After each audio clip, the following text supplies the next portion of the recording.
Je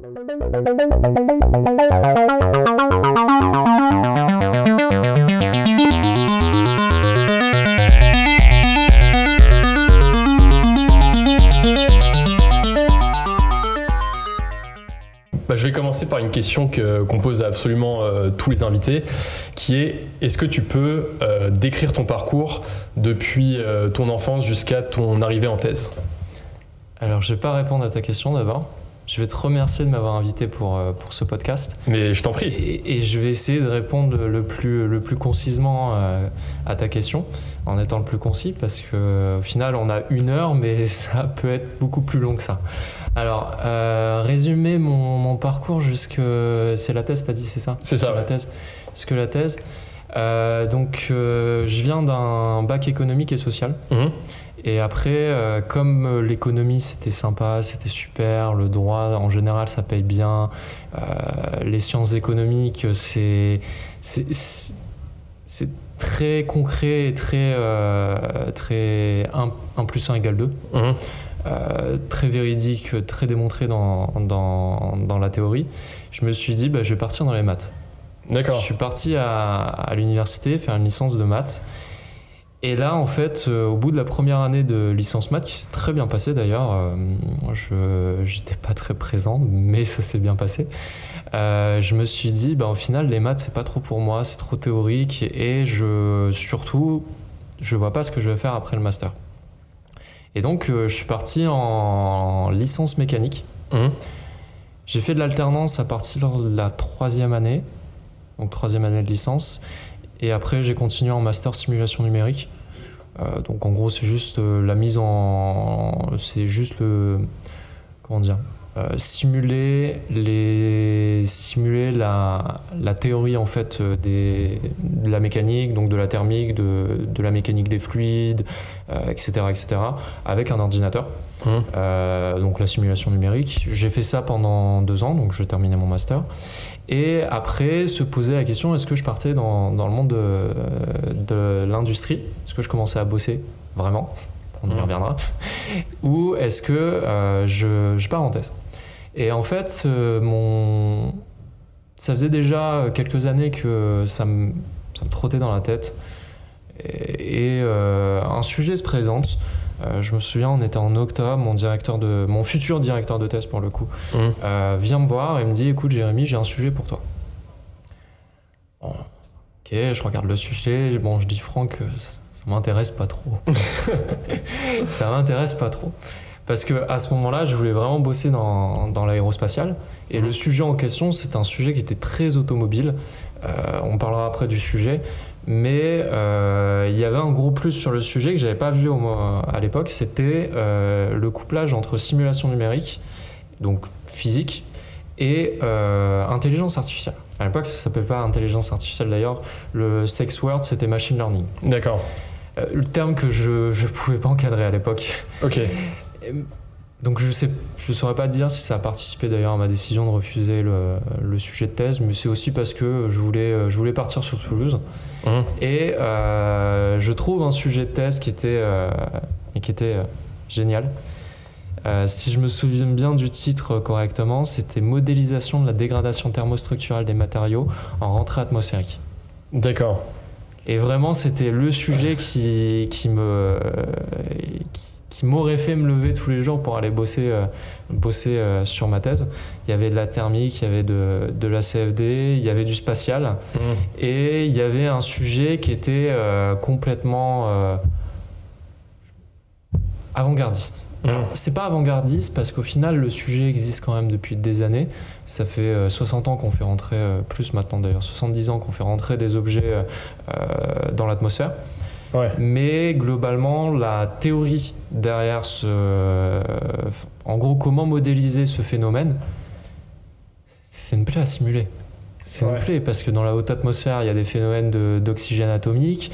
On a très peu de mesures parce qu'au final, les seuls éléments qu'on faisait rentrer et qu'on récupérait, c'était la navette spatiale à l'époque, paix à son âme.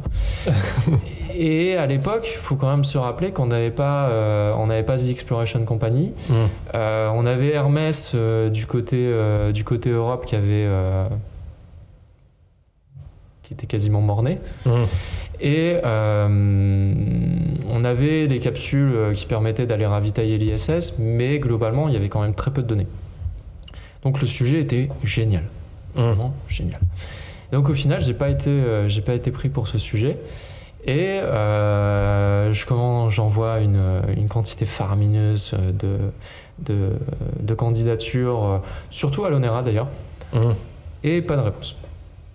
Peut-être qu'il y en a qui parleront du destin, je ne sais pas. Et en fin mars, c'est d'ailleurs à ce moment-là que j'ai reçu la nouvelle que je n'étais pas pris pour la thèse dont je te parlais. Je me dis, bon, Jérémy, il va peut-être falloir que tu te réveilles. Que je me souviens, je prends le téléphone, j'étais dans mon entreprise, Novares, et je prends le téléphone, j'appelle mon directeur de thèse, enfin un de ses collègues qui était autour du sujet de thèse, mais qui n'était pas dans l'encadrement. Et je lui passe un coup de fil et je lui dis, bon écoute, est-ce que le sujet est encore sur la table? Il me dit, ouais, j'en parlais à Franck, mon directeur de thèse, mon futur directeur de thèse à l'époque. Et Franck me dit, ok, on te fait passer le process de recrutement. Donc je passe le process de recrutement et c'est assez drôle parce que Yacine, qui est mon pote de fac avec qui j'ai passé tout mon cursus de fac, au final je le connais depuis plus longtemps que ma compagne. Il a fait la même chose que moi, j'ai appris ça après. En février, donc moi on me l'avait proposé en octobre, en février il refuse la thèse. En fin mars, je passe un coup de fil pour dire ok pour le sujet de thèse et go pour le process de recrutement. Et en milieu avril, il passe un coup de fil à Bertrand, donc, qui est la personne dont je te parlais. Il dit écoute Bertrand, ok, je veux bien le sujet de thèse. Ok. Et donc, bon, long story short, au final, on a fait notre thèse ensemble. Donc, il a réussi à avoir un sujet de thèse de manière un peu déviée, mais on avait le même directeur de thèse et en tout cas, l'histoire a fini de manière positive. Et donc, je passe le process de recrutement et 1er octobre 2018, je rentre au laboratoire et je commence ma thèse. Ok. Ouais, c'était un parcours... C'était un parcours en zigzag. Ouais. C'était un parcours en zigzag et en fait, ça, c'est quelque chose qui m'a quand même assez caractérisé pendant toute ma vie. Et après, il y a toujours eu du zigzag, hein, on en parlera après la thèse. Mais en général, quand les choses deviennent trop faciles pour moi, je m'ennuie. Donc je change de direction. Le bac ES, alors pour le coup, le bac ES, c'est un peu particulier. Ce qui s'était passé, c'est que je savais vraiment pas ce que je voulais faire. Et quand t'as des gens qui passent leur vie à te dire ah ouais, franchement, tu seras super bon dans cette thématique-là. Mais que tu as 2-3 personnes qui te le disent, tu as 17 berges, ben, je fais où, merde? Ouais. Je fais où? Dans quelle direction je vais? Ouais. Et donc, le bac ES, ça me permettait justement de tester plein de pistes. À la fin, ben, toutes les pistes étaient OK. Donc, je savais toujours pas où je voulais aller. Je suis parti, je sais même plus pourquoi je suis parti en licence maths. Je sais plus d'ailleurs pourquoi je suis parti dans la licence maths, mais j'ai pris, peut-être que c'est justement par rapport à ce que je te disais, c'est bac ES c'était trop facile et je me suis dit bon, j'ai complexifié les trucs. Ouais. Le niveau de ce qu'il y avait à l'époque au bac ES en maths, ça volait pas haut comparé à ce qu'il y a fait. J'avais jamais entendu parler de corps, d'anneaux. On avait fait les matrices qui n'avaient pas été fait d'ailleurs en bac S à l'époque, je crois. En tout cas Yacine ne l'avait pas fait, mais lui il avait un an de plus que moi, donc il était peut-être dans la réforme précédente, bref. Mais on avait juste un petit plus comparé au bac S classique, donc je suis parti en licence maths. En licence maths je me suis rendu compte qu'en fait je gérais le truc et que c'était pas compliqué, et donc je suis parti en mécanique. Les partiels de mécanique que j'ai passé en première année, j'avais 9. J'avais 9 et j'ai majoré la méca tout du long. Ah ouais. Et l'intelligence artificielle, c'était pareil. En info, en première année, j'avais 5. Ouais. J'avais 5 et je me suis mis à apprécier la programmation. J'ai commencé à développer dans mon coin. Donc moi je bossais à l'époque dans ma licence 3, c'était sur la partie CAO, ensuite c'était sur la simulation numérique. Et je m'étais amusé à commencer à automatiser des dessins de pièces. Et de fil en aiguille, en simulation numérique, j'ai plongé les mains dans comment simuler en fait, comment développer des algorithmes pour résoudre les équations Navier-Stokes à l'époque. C'était un enfer. Mais génial. Enfin, pour le coup, quand je dis un enfer, c'est vraiment super cool. Et j'ai vraiment adoré. Et c'est là où j'ai pris la tangente sur l'intelligence artificielle. Et par la suite, on en discutera, j'ai encore pris la tangente. Donc, beaucoup de zigzags. Ok. Et est-ce que le spatial et l'intelligence artificielle, c'est des domaines qui t'ont toujours intéressé, ou c'est vraiment quelque chose que tu as découvert un peu pendant la licence et en commençant à pratiquer, notamment à travers les cours d'info, quand t'es venu ces intérêts? Alors je vais répondre pour l'intelligence artificielle parce que c'est plus simple, c'est le plus rapide aussi. Pour le spatial, c'est un peu plus compliqué. Pour l'intelligence artificielle, alors faut savoir qu'à l'époque on parlait pas, je parle comme si j'avais 50 ans, mais à l'époque on parlait pas d'intelligence artificielle. En fait, faut savoir que l'histoire de l'intelligence artificielle, elle est un peu, d'ailleurs, elle est quasiment phasée avec le spatial. Parce que le terme intelligence artificielle, il est créé en 1956, conférence de Dartmouth. Alors créé, ça se débat. Pourquoi? On aura peut-être l'occasion d'en discuter. Mais ensuite, il y a des hauts, il y a des bas, il y a des périodes où on ne veut vraiment pas entendre parler d'intelligence artificielle. Et pour avoir discuté avec des gens qui ont bossé dans ce domaine-là depuis une quarantaine d'années, 30-40 ans dans ces eaux-là, ils me disaient que clairement, leurs responsables ne voulaient pas entendre parler de ce mot-là. Et donc, il y a un autre problème au niveau de l'intelligence artificielle, c'est qu'on a tendance à généraliser un sous-ensemble, à prendre un sous-ensemble pour un ensemble. Typiquement aujourd'hui, quand on parle d'intelligence artificielle, en fait on va parler de Gen AI, d'intelligence artificielle générative. Ouais, okay. Or ça se résume pas qu'à ça. D'accord. Donc ça c'est pour le contexte général. Donc au final je m'étais pas vraiment intéressé à l'intelligence artificielle avant mon sujet de thèse, et encore à l'époque on parlait de machine learning, apprentissage machine, et c'était pas comme aujourd'hui où tout le monde connaît ce terme-là, où c'est pas réservé à quelques chercheurs et quelques ingénieurs qui travaillent là-dessus. C'était vraiment un marché de niche, limite. Et donc, pourquoi je me suis mis dessus pendant la thèse? Intuition, feeling, vraiment j'en ai aucune idée. J'ai sûrement fait un gros pari. Je me souviens que je détestais alors détester peut-être un mot fort, mais le terme me révulsait un peu. Ok. Parce que justement on entendait parler partout, il y avait toute une... mais comme aujourd'hui, il y a toute une... C'est une chimère. Il y a beaucoup de bullshit autour. Il y a beaucoup de bullshit aujourd'hui autour de l'intelligence artificielle, et c'était la même chose autour du machine learning. On a tendance à vendre ces méthodes comme étant la solution à tous les problèmes, la panacée. Or, ce n'est pas le cas. Et à l'époque, on avait le même problème, et je me suis dit, pourquoi pas? Et au final, j'ai bien senti le filon. Alors pendant ma thèse, et on reviendra quand on commencera à discuter de la thèse, j'ai 2-3 conseils à donner pour les auditeurs s'ils veulent faire une thèse. Donc j'avais une thèse qui était vraiment, à la base, mon directeur de thèse principal était plutôt orienté mécanique, dynamique des structures pour le coup, donc l'étude des phénomènes vibratoires. Et j'avais un deuxième directeur de thèse qui était plutôt, lui, spécialisé en intelligence artificielle. Mais la coloration de mon doctorat était plutôt 60-40 ou 50-50, mais plutôt portée sur l'intelligence artificielle, sur la composante informatique, sur l'apprentissage machine.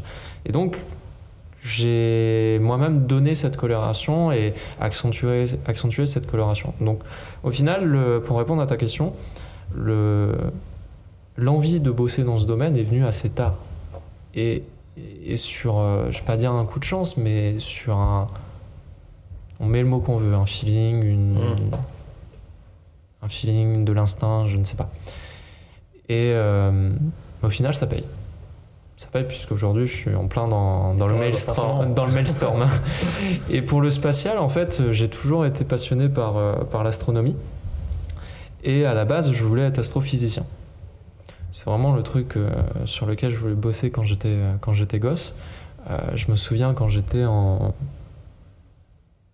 je devais être en 6e, donc je devais avoir 10 ans, quelque chose comme ça. Je me mangeais des bouquins d'astrophysique. Alors je comprenais une partie, il y a d'autres choses que je comprenais pas du tout, mais en tout cas j'étais passionné par ce sujet. J'ai eu plein d'autres passions à côté, mais c'était un de mes sujets phares. Et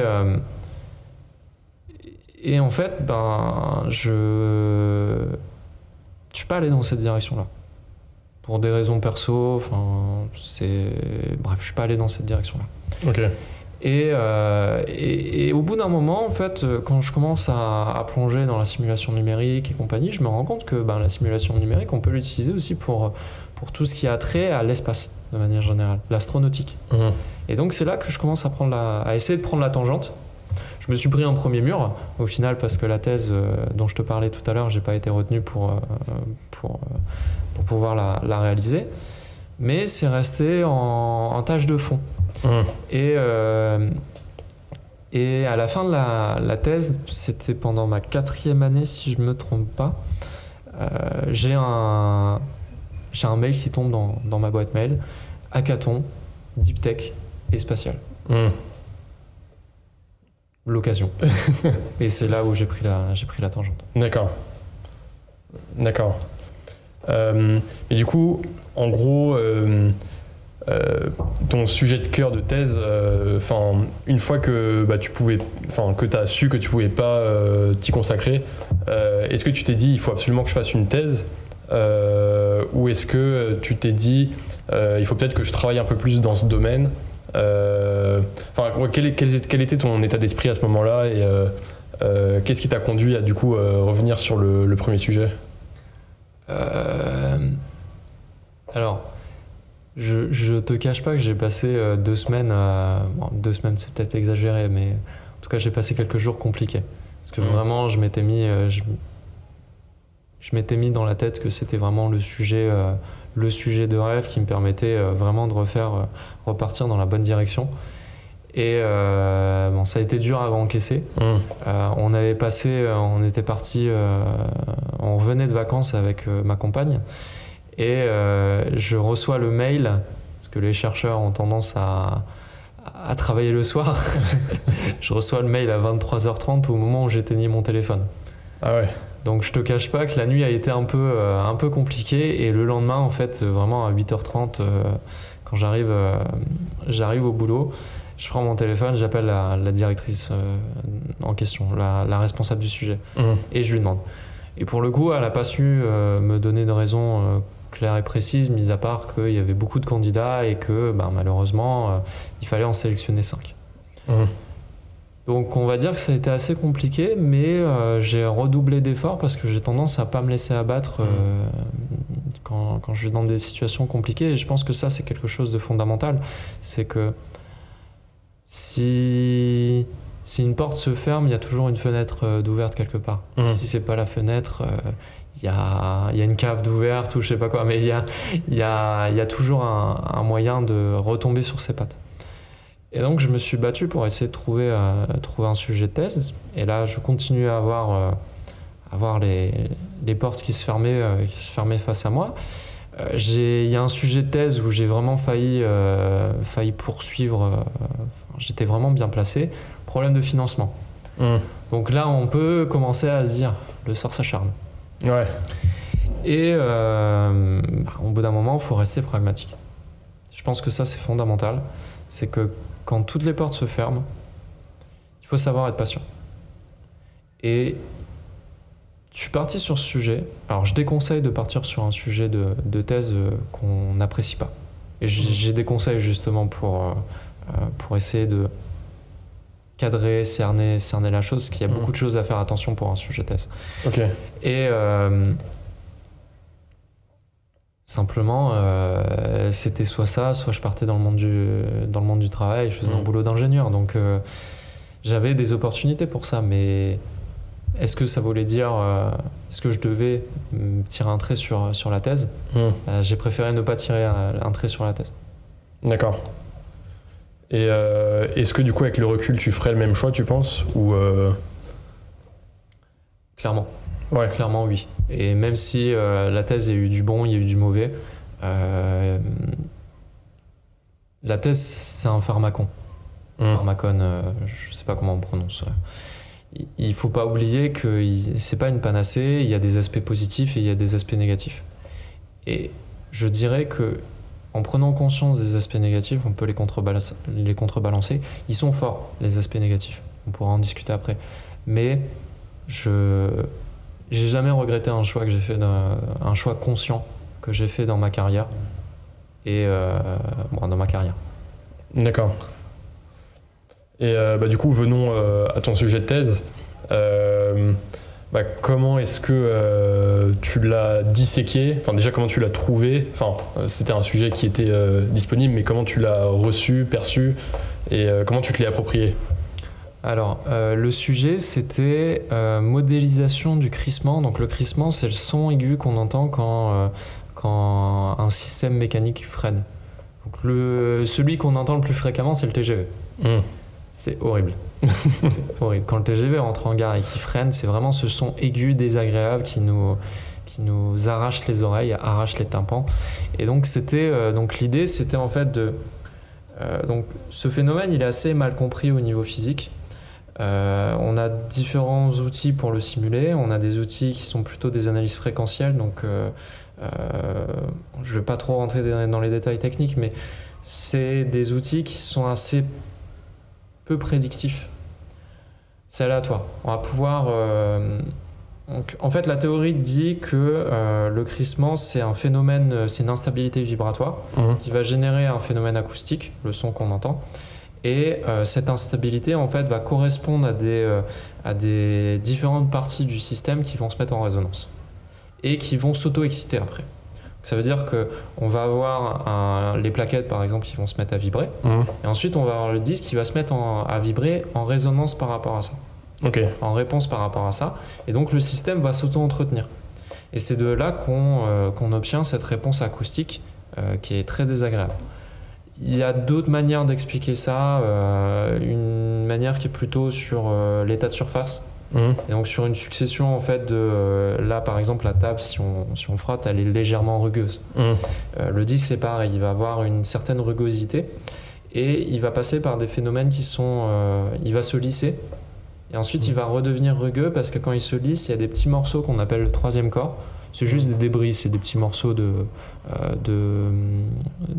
comment on appelle ça, de garniture de freinage qui se détachent et donc ils vont recréer une rugosité. Et on va avoir cette succession qui va créer cette instabilité. Donc, c'est deux des théories qui permettent d'expliquer le crissement. Et donc, en fait, sur l'analyse fréquentielle, on peut montrer que certaines fréquences de résonance, donc certains modes de résonance, certaines vibrations, vont générer un bruit acoustique. Mais d'autres, non. C'est ça qui est compliqué. C'est qu'on ne sait pas lesquels vont créer une résonance, donc vont créer un bruit. Donc ça, c'est assez rapide. C'est très utilisé dans l'industrie, mais le problème, c'est que c'est assez peu prédictif. On n'est pas sûr de ce qu'on va avoir en sortie. Est-ce qu'on résonne, est-ce qu'on ne résonne pas? Est-ce qu'il y a du bruit, est-ce qu'il n'y en a pas? Le deuxième, c'est de l'analyse temporelle.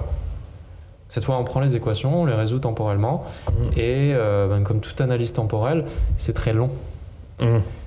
Pour un système complet, un système de freinage qu'on retrouve dans un véhicule, si on veut vraiment tout modéliser, alors je ne parle pas d'une modélisation fine au millimètre près ou même plus loin en modélisant l'état de surface. Je parle vraiment d'une modélisation assez grossière, mais avec tous les dispositifs qu'il y a dans le système de freinage. On en a pour 15 jours. Donc on est face à ça. Le sujet de thèse, il pose ça. Soit on a quelque chose de pas prédictif, mais de rapide, soit on a quelque chose de prédictif, mais très long. 15 jours, on ne peut pas faire du dimensionnement derrière. Si je veux je veux évaluer par exemple l'épaisseur de disque. Je sais pas, je dis par exemple mon disque il fait, je me souviens plus des dimensions, mais supposons il fait 1 cm.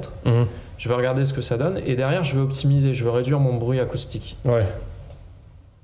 15 jours après j'aurai la réponse et si ça tombe ça marchera pas. Donc on peut pas le mettre dans des cycles, surtout que l'automobile c'est pas le spatial. Ouais. L'automobile il faut que ça soit plus rapide. Ouais. Ok. On peut pas le mettre dans des cycles de conception. Donc l'idée c'était de regarder quels des outils dans l'intelligence artificielle. Alors à la base c'était machine learning et après on a pris la tangente vers l'intelligence artificielle, peuvent permettre d'accélérer ça. D'accord, ok. Donc, un premier aspect qui est de l'accélération. Et le deuxième aspect, c'est celui que j'ai essayé de donner comme coloration, c'est comment est-ce que je fais pour venir hybrider mes modèles numériques, donc les équations directement que j'essaye de résoudre, avec du machine learning. Et inversement, comment j'hybride mon machine learning avec de la physique associée. D'accord. Et donc, c'était vraiment de voir. C'était une thèse qui était très exploratoire. Hein. Il y a différents types de thèses. Il y a les thèses friches. On est sur une friche, on explore. Très dur à encaisser moralement parce que il y a des trucs qui vont pas marcher. Ouais. Il y a même beaucoup de choses qui marcheront pas. Et de l'autre côté, il y a les thèses un peu plus applicatives qui sont là, on a déjà fait ce travail d'exploration et donc on sait dans quelle direction on va aller et il faut juste étudier cette direction. Aussi compliqué moralement. Mais c'est pas les mêmes problèmes. Ici, on peut tomber sur une direction en fait, qu'on pense être correcte et la méthode qu'on cherche à étudier, elle donne pas des résultats aussi bons que ce qu'on attendait. D'accord. C'est deux problèmes différents. Et l'objectif final en fait, de la modélisation, c'est pour éviter le crissement ou c'est plus pour faire un suivi de la pièce ou, en fait, quel est l'objectif final de la modélisation? Alors l'objectif final effectivement c'était alors je vais parler d'un point de vue assez générique. Le point de vue générique sur la modélisation, c'est d'essayer de réduire le bruit acoustique et donc réduire le crissement. Compliqué parce qu'en fait il y a plusieurs physiques associées.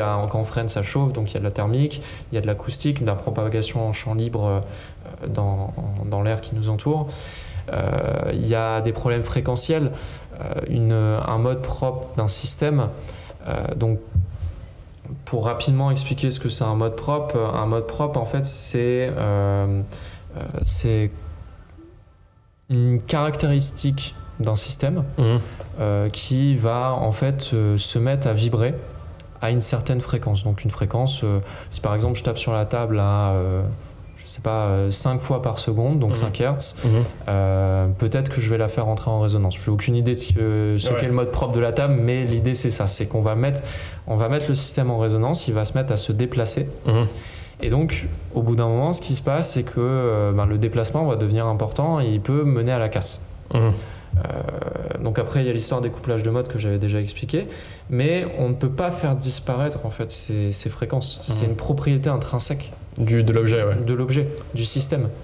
Donc on peut pas le faire disparaître. Donc on ne peut que l'écarter, le sortir des plages de fréquences problématiques. Si je sais que mon excitation, par exemple, va être aux alentours de 5 Hz et que j'ai un mode propre à 5 Hz, c'est à moi en fait de modifier mon système mécanique pour faire bouger son mode propre vers 10 Hz par exemple. D'accord. Je pense que 10 Hz, il n'y a aucun problème. D'accord. Et donc on a ces problèmes-là et donc in fine c'est compliqué de faire disparaître le crissement. Ouais.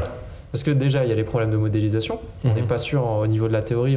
La théorie est pas totalement maîtrisée. C'est vraiment un phénomène qui est encore en train d'être exploré. On ne sait pas comment le résoudre efficacement numériquement parce que 15 jours contre 4 heures, et il y en a un qui est précis, il y a l'autre qui n'est pas précis. Mais qu'est-ce qui prend autant de temps dans les 15 jours? C'est les ressources informatiques qui manquent ou c'est la résolution numérique. En fait, ce qui se passe, c'est que donc tu vas avoir ton équation du mx point plus cx point plus kx, qui est l'équation de la dynamique. Et là-dessus, tu utilises en général une modélisation par élément fini. Donc, En gros, l'idée, c'est de découper ton système, par exemple ici cette table, en petites zones, des petits carrés, sur lesquels tu vas résoudre tes équations. Et donc, ça se base un petit peu sur la théorie des approximations. Plus ta zone est petite, plus tu peux faire une approximation et donc transformer ton intégrale en somme discrète. D'accord. Passer du continu au discret. Et donc, ce qui se passe, c'est que tu dois déjà avoir un maillage qui est assez petit. Donc, au final, d'avoir des éléments qui sont assez petits. Et en plus, derrière, tu fais une intégration numérique. Les intégrations numériques temporelles, ça prend toujours énormément de temps. En général, tu peux entre 1 et 5 secondes parce que tu as déjà une discrétisation spatiale, mais tu as aussi une discrétisation temporelle. Ouais. Donc, tu as cette matrice, en fait, qui est très compliquée, en fait, à résoudre. Ouais, ok. Et tu as besoin des solutions à chaque pas de temps pour avoir la solution suivante. Ouais. C'est logique. On n'est pas sur des phénomènes browniens. C'est pas du Monte Carlo, tu vois. Okay. Il y a une dépendance claire, nette et précise avec les états précédents et pas que avec l'état précédent, le T-1, mais aussi avec le T-2, T-3, T-n. Ok, d'accord. Et donc, tu es obligé de connaître tous ces états et donc de les résoudre. Et si tu veux avoir une solution, par exemple, sur 10 secondes, tu es obligé de résoudre. Et en général, le pas de temps, c'est de la milliseconde, quelque chose comme ça. D'accord. Donc, ça te laisse imaginer en fait le temps que ça prend. Donc, c'est pour ça que c'est aussi long.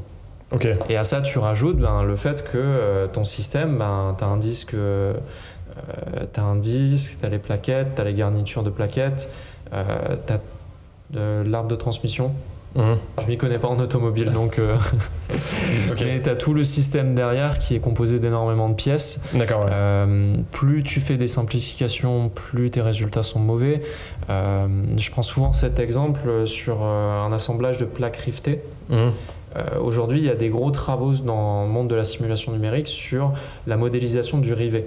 Donc, je prends 2 plaques, je les rivette, je mets un rivet.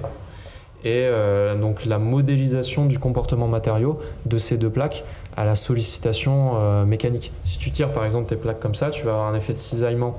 Tu vas venir cisailler ton rivet. Qu'est-ce que ça donne au final en termes de réponse? D'accord. Ouais. Donc vraiment sur cet assemblage très simple, et quand on regarde par exemple un avion, il y en a énormément dérivés. Je pense qu'on est dans la dizaine de milliers, quelque chose comme ça. Alors, déjà sur cet assemblage simple, on a du mal à modéliser le phénomène. Et si on veut une précision suffisamment importante, on est obligé de modéliser. Au lieu de mettre 2 plaques qu'on colle et on met les conditions limites, on dit voilà, les plaques sont entre guillemets soudées, donc on bloque les déplacements. En réalité, tu as toujours un peu de jeu. Ouais. Et ça, c'est important. Et donc, là, je te parle simplement de tenue mécanique. Et si on passe dans la dynamique, c'est encore pire. Ouais. Parce qu'il y a les phénomènes vibratoires du rivet, par exemple. Il y a le phénomène des plaques. Il y a le phénomène du jeu. C'est pour ça que ça prend tant de temps. D'accord, ok. Et donc, en fait, l'objectif, c'est à chaque fois de trouver les modes propres et les fréquences propres associées pour minimiser les phénomènes de résonance, quoi. C'est ce qu'on essaye, mais si la théorie est correcte en disant que c'est bien une instabilité vibratoire qui cause le phénomène de crissement. Okay. Nous, ce qu'on avait fini, j'avais parlé d'Yacine rapidement, on a fait des thèses un peu jumelles où moi, je m'occupais plutôt de la partie simulation numérique et intelligence artificielle. Lui, il s'occupait plutôt des corrélations calcul essai. Donc, essayer de rajouter de la vérité dans les simulations numériques avec des essais. Et donc, lui, ce qu'il essayait de faire, le résultat auquel il est arrivé à la fin de sa thèse, c'est qu'il a montré qu'il y avait plus de chances, encore une fois, c'est pas sûr, que ce soit les phénomènes de surface, donc la succession de rugueux, lisse. Donc, vraiment, ça fait ça, c'est des à-coups. D'accord. Qui crée ce phénomène d'instabilité vibratoire. Donc, pour répondre à ta question, oui, si la théorie est correcte en disant que l'instabilité vibratoire vient des modes. Ouais, d'accord. Et si c'est pas ça, bah non, pour le coup. D'accord. Compliqué le crissement, ouais. C'est un enfer. D'accord, ouais, je vois. Et du coup, c'est pour ça que je suis parti. Mais et du coup, en gros, si je comprends, il y avait il y a du calcul aux éléments finis, du comportement des matériaux avec de la thermique aussi, du traitement du signal, ondes et vibrations, mode propre, fréquence propre et intelligence artificielle. Est-ce que tu as dû te former sur plein de sujets en arrivant dans la thèse, ou est-ce qu'en fait c'était des notions que tu avais déjà vues à travers la mécanique et aussi les notions mathématiques? À quelle vitesse est-ce que tu as pu vraiment rentrer dans le sujet et comprendre un peu où est-ce que tu allais aller et tu as pu être acteur un peu de la thèse? Alors clairement, tu as dit un mot qui était fondamental, le côté acteur. Alors je vais pas caricaturer en disant qu'on subit la thèse la première année, mais globalement, alors moi j'avais l'avantage d'avoir un sujet justement qui était assez vaste. Donc par rapport à ce que tu as dit, j'ai pas fait de traitement du signal pendant la thèse, j'ai pas fait de thermique. C'était juste pour t'expliquer le contexte général. Okay. Moi je m'étais vraiment planché que sur la partie dynamique des structures et sur la partie intelligence artificielle. Donc on va revenir un peu dans le passé, comme en licence maths j'étais pas l'étudiant le plus j'espère qu'il y aura pas il n'y a pas des profs que j'ai eu qui m'écoutent, notamment un prof d'analyse où j'ai jamais été assez court, mais je m'en suis sorti avec 18 à son examen, donc je me suis rattrapé. En fait, quand on a fait toute la partie, donc je rappelle, je viens d'un bac économique et social, donc les probabilités, nous, c'est tu lances une pièce et tu calcules la proportion, la probabilité d'avoir pile ou face. Je caricature en disant ça, mais globalement, ça va pas plus loin que ça. Okay. Les probabilités conditionnelles et compagnie, on le voit vraiment en surface. Quand j'étais en deuxième semestre de licence maths, j'ai fait plus de droit que de maths. Et ce qui fait que quand je suis arrivé en thèse, il manquait tous ces basiques de maths. Et donc j'ai dû me reformer un peu à tout ça. Et donc ça a pris un peu de temps. En plus, la théorie des processus gaussiens, pour le coup, qui est un des outils de machine learning que j'apprécie notamment le plus, est assez simple à comprendre parce qu'au final tout est gaussien, on a des distributions gaussiennes et it's ok. C'est vraiment assez simple à comprendre. Mais là-dessus, quand on commence à rajouter du deep Gaussian processes, donc des processus gaussiens profonds, là, ça commence à devenir un peu plus compliqué. Ok. En fait, l'idée du processus gaussien profond, c'est de prendre toute l'émulation qu'il y a eu autour de l'apprentissage profond, le deep learning, et d'essayer de le calquer sur le processus gaussien. Donc en gros, au lieu d'avoir des neurones simples, on met des distributions gaussiennes sur chacun des neurones, et le fait d'empiler des stacks, donc des layers, des couches, on va atterrir à la fin sur quelque chose qui est plus gaussien. Et donc, on a tous fait un peu de proba. Quand on commence à avoir des choses qui ne sont plus gaussiennes, ça commence à devenir un peu plus folklore. Ouais. Et là, effectivement, on retombe sur des problèmes de simulation numérique. On a des distributions qui sont non gaussiennes, donc il faut commencer à les approximer. Sauf que quand tu optimises le système, donc quand tu essayes de le faire apprendre sur une base de données, eh bien, tu n'as pas de solution aux équations, donc tu es obligé d'utiliser une borne supérieure, etc., etc. Et donc, c'est vraiment le truc qui m'a pris beaucoup de temps. Et pour répondre à ta question, il y a certains points sur la thèse où j'ai été très vite acteur. J'ai publié dans une conf au bout de... Je crois que l'article était prêt au bout de 3 mois, quelque chose comme ça. Je commençais en octobre et en janvier c'était envoyé, ou en décembre. Donc 2 mois et demi, quelque chose comme ça. Mais sur d'autres sujets, j'ai mis plus d'1 an. Sur les processus gaussiens profonds, le temps d'acquérir de la maturité sur le sujet, le temps de bien comprendre, le temps aussi... parce que je dis souvent, c'est bien... Alors... Il y a beaucoup de... Quand tu prends des articles scientifiques, des fois, il y a des démonstrations qui ne sont pas mises et c'est marqué trivial. Sauf que le problème de la trivialité, c'est qu'il y a deux choses. Soit c'est trivial vraiment pour l'auteur, mais ça n'est pas pour la personne qui lit.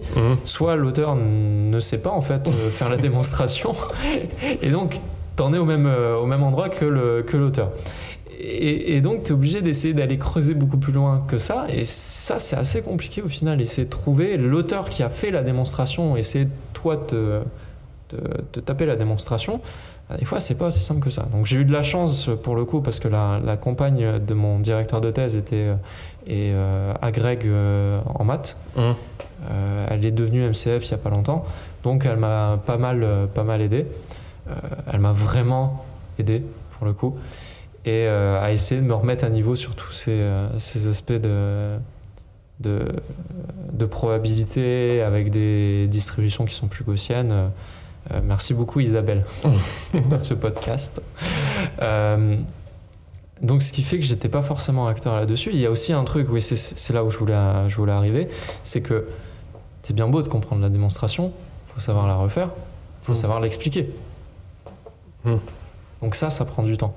J'ai toujours essayé, il y a un côté, j'ai toujours voulu être assez pédagogue et ça prend du temps au final parce que tu pourrais te dire, ok, c'est trivial, je m'y intéresse pas. Derrière, je creusais pour essayer de vraiment comprendre les choses parce que j'aime bien comprendre ce que je fais. Et en plus de ça, j'aime bien essayer de l'expliquer. Essayer au moins de me faire comprendre. Parce que je trouve que c'est important et c'est aussi un devoir, je pense, de nos formations. Au final, on met les mains dans des sujets qui restent compliqués. Ça marche pour l'IA, ça marche pour la simulation numérique, ça marche pour d'autres choses. C'est un peu notre devoir d'essayer de vulgariser les choses et d'expliquer le plus simplement possible pour les autres. Ouais. Il y a un truc qui m'avait souvent blasé, c'est entre autres aussi pour ça que je suis parti de licence maths, c'est chez certains matheux, il y a une tendance à complexifier les choses et à être un peu moins pédagogue. Et donc moi je l'ai un peu mal vécu ça, donc j'essaye justement de ne pas tomber dans ce penchant-là et d'essayer d'être le plus pédagogue possible. Ok. C'est pour ça que je fais des conférences, je me force en fait, c'est aussi un exercice pour moi d'essayer d'expliquer simplement ce que je fais. Non, c'est sûr. Ouais. Après c'est un peu aussi le but des sciences à terme, de faciliter la compréhension de tout, de l'univers, et enfin je pense que c'est une bonne chose d'essayer de vulgariser le plus possible et je pense que c'est même une preuve de compréhension plus forte que simplement rester dans ton langage et dans ton univers. Après, c'est mon opinion. Non, mais je suis d'accord avec ton opinion. Je mettrais quand même un bémol, c'est qu'aujourd'hui, les sciences avancent tellement qu'on va dans des sujets qui sont de plus en plus compliqués et les challenges pédagogiques sont également de plus en plus compliqués. Expliquer simplement la mécanique quantique, c'est un challenge. Et je suis pas spécialisé en mécanique quantique, donc j'ai mis les mains un peu dedans parce que voilà, j'aime bien les challenges, mais et parce que je pensais à une époque que ça allait être the next AI. Pour le coup, je pense plus que c'est the next AI. Je pense que c'est la cybersécurité pour l'instant le next AI. Mais ça devient aussi de plus en plus compliqué. Donc je pense qu'on va aller naturellement vers une segmentation en fait du milieu des sciences. On aura et c'est un peu les postes que j'ai fait entre deux après mon doctorat, où on aura les personnes qui ont le savoir et sont capables d'aller en profondeur dans les sujets, qui seront capables de le vulgariser, mais à un niveau qui n'est pas encore abordable par le plus grand nombre, parce que forcément, ils vont tellement en profondeur dans les choses. Expliquer le rayonnement de Hawking, par exemple, c'est compliqué. Ouais, compliqué. Non, et on va avoir le profil intermédiaire qui sont un peu comme les maths applis. Il y a les maths théoriques, il y a les maths applis, et ensuite il y a les physiciens. Donc, je pense vraiment que ce qui va se créer, c'est cette classe intermédiaire dont on fait partie, où nous, on comprend les gens qui vont en profondeur. On ne va pas en profondeur pour X raisons. On pourrait le faire, mais ce n'est pas notre souhait. Et on vulgarise pour essayer de rendre la connaissance abordable. Mais effectivement, je suis d'accord avec toi, la science, le but ultime de la science, c'est quand même de rendre compréhensible tout ce qui se passe autour de nous. Non, c'est sûr. Ouais. Essayez. Et je trouve que c'est Richard Feynman qui fait ça vraiment très bien, d'arriver à expliquer avec des mots de tous les jours des choses qui sont de l'ordre des physiques des particules. Mais c'est vrai que c'est un exercice qui n'est pas forcément évident. Il y a Klein aussi, si on regarde Étienne Klein qui fait aussi un très bon travail, je trouve. J'ai écouté des interviews sur Thinkerview qui étaient géniales, puis même les conférences qu'il fait sont géniales. Ouais, c'est sûr, ouais. Pour revenir un peu à ta thèse, c'était quoi un peu ton quotidien d'étudiant en thèse quels étaient les défis auxquels tu étais confronté? Alors déjà, il y a un point sur lequel je ne vais pas être d'accord avec ta terminologie, c'est que, et ça c'est une vision assez française de la chose, étudiant, non. En fait, le doctorat, ça reste quand même un travail à la base. Il y a du travail aujourd'hui pour, sans mauvais jeu de mots, pour essayer de le faire percevoir correctement par le monde professionnel français. Mais oui, tu apprends toujours, mais en fait, tu n'as plus de cours magistraux, tu vois. Tu n'as plus de TD. C'est toi qui les fais pour le coup, les cours magistraux et les TD. Donc, et tu es au même sens qu'un ingénieur ou qu'un chercheur plus tard. T'es les mains dans le cambouis et si tu comprends pas, débrouille-toi. Débrouille-toi. Donc au final, oui, t'apprends, mais on est tous dans nos métiers, on apprend tous. Je pense même que le jour, enfin moi en tout cas, alors je vais parler juste pour moi, je vais pas parler pour les autres, mais juste pour moi, le jour où dans mon métier j'apprends plus rien, je pense que j'ai raté un truc. Je me méfierais pour le coup parce que ça veut dire que je suis trop dans ma zone de confort. Et donc, pour répondre à ta question sur le quotidien, café. Café. Blague à part, moi je suis plutôt thé, mais... Non, mais au labo, ce qui se passait, c'est que... alors, c'est assez large, donc tu peux te retrouver des fois à bosser en horaire décalé. Moi, j'essaie de garder quand même un rythme, et ça, c'est assez important. J'essayais de 9h, 17h, voire même 19h, rester sur ces horaires où j'arrivais au boulot. Tu déconnes avec les autres doctorants, tu t'essayes de garder le lien avec les maîtres de conf parce qu'il y a une tendance naturelle du doctorant à se mettre à part. Et bon, pour le coup, je pense que j'étais un des seuls doctorants à faire ça, mais aussi parce que dans le laboratoire où j'étais, il y avait une séparation physique. Qui fait que c'était compliqué quand même d'aller discuter avec les maîtres de conf. Enfin, fallait bouger en fait. D'accord. Le matin, tu passes discuter avec Catherine la secrétaire. Enfin, tu vois, des trucs comme ça. Enfin, je veux dire, c'est comme un travail classique quand tu es en ingénierie. Tu vas discuter avec Pierre, Paul, Jacques, tu prends une pause café, tu refais le monde aussi pas mal de fois. Tu te retrouves des fois à parler pendant 5 heures sur des sujets qui n'ont rien à voir avec ta thèse. Nous, ce qu'on avait fait, c'est qu'on avait monté une asso, le BDL, le Bureau des doctorants du LAMI, je crois, quelque chose comme ça. Je ne sais plus comment on avait appelé ça, et on essayait de rajouter de l'émulsion parce que nous, on était pendant la période Covid, on essayait de rajouter de l'émulsion, on faisait des activités. Enfin, globalement, il y a peu de choses qui différencient, en tout cas dans le quotidien, le doctorat avec un boulot d'ingé, un boulot de chercheur, au sens classique du terme. Mis à part que tu es dans un laboratoire public et mis à part que de temps en temps tu donnes des cours, si tu as envie. C'est pas automatique. Ok. Et est-ce que tu as manqué de certaines ressources? Est-ce que tu avais un peu toutes les données que tu voulais à disposition?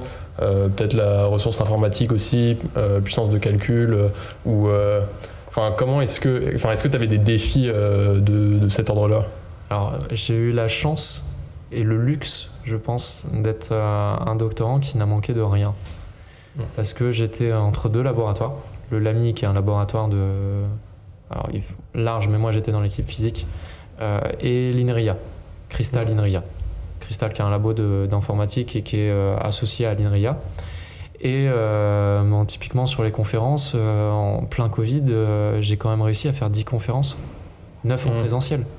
Une en distanciel. J'étais toujours à l'autre bout du monde. Alors non, pour le coup, j'étais toujours en Europe, mais je suis allé une fois à Bangkok et c'était génial. Mais je suis resté 2 jours. La loose.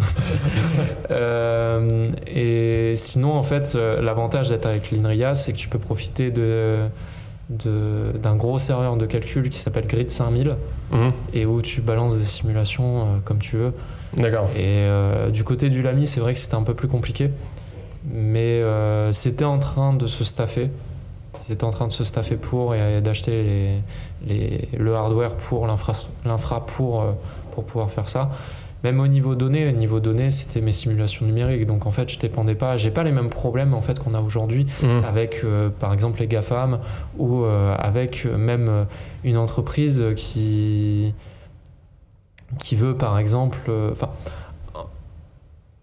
aujourd'hui, le plus gros problème des entreprises qui veulent bosser dans l'intelligence artificielle, c'est effectivement l'acquisition des données.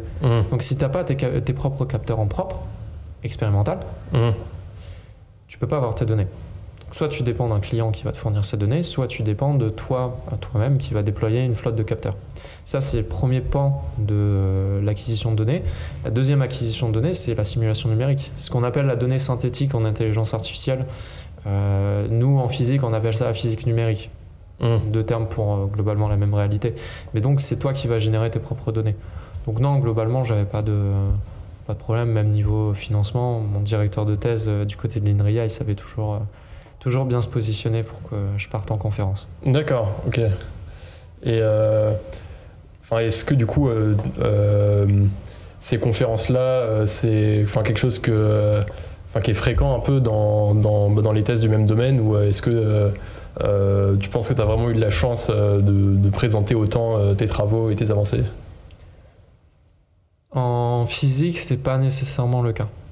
En physique, je parlais de mécanique, je dis souvent physique parce que mécanique, on pense au mec sous sa voiture qui est en train de checker son huile moteur, mais donc dynamique des structures, enfin tout ce qui est simulation numérique, il y a assez peu de conférences en France.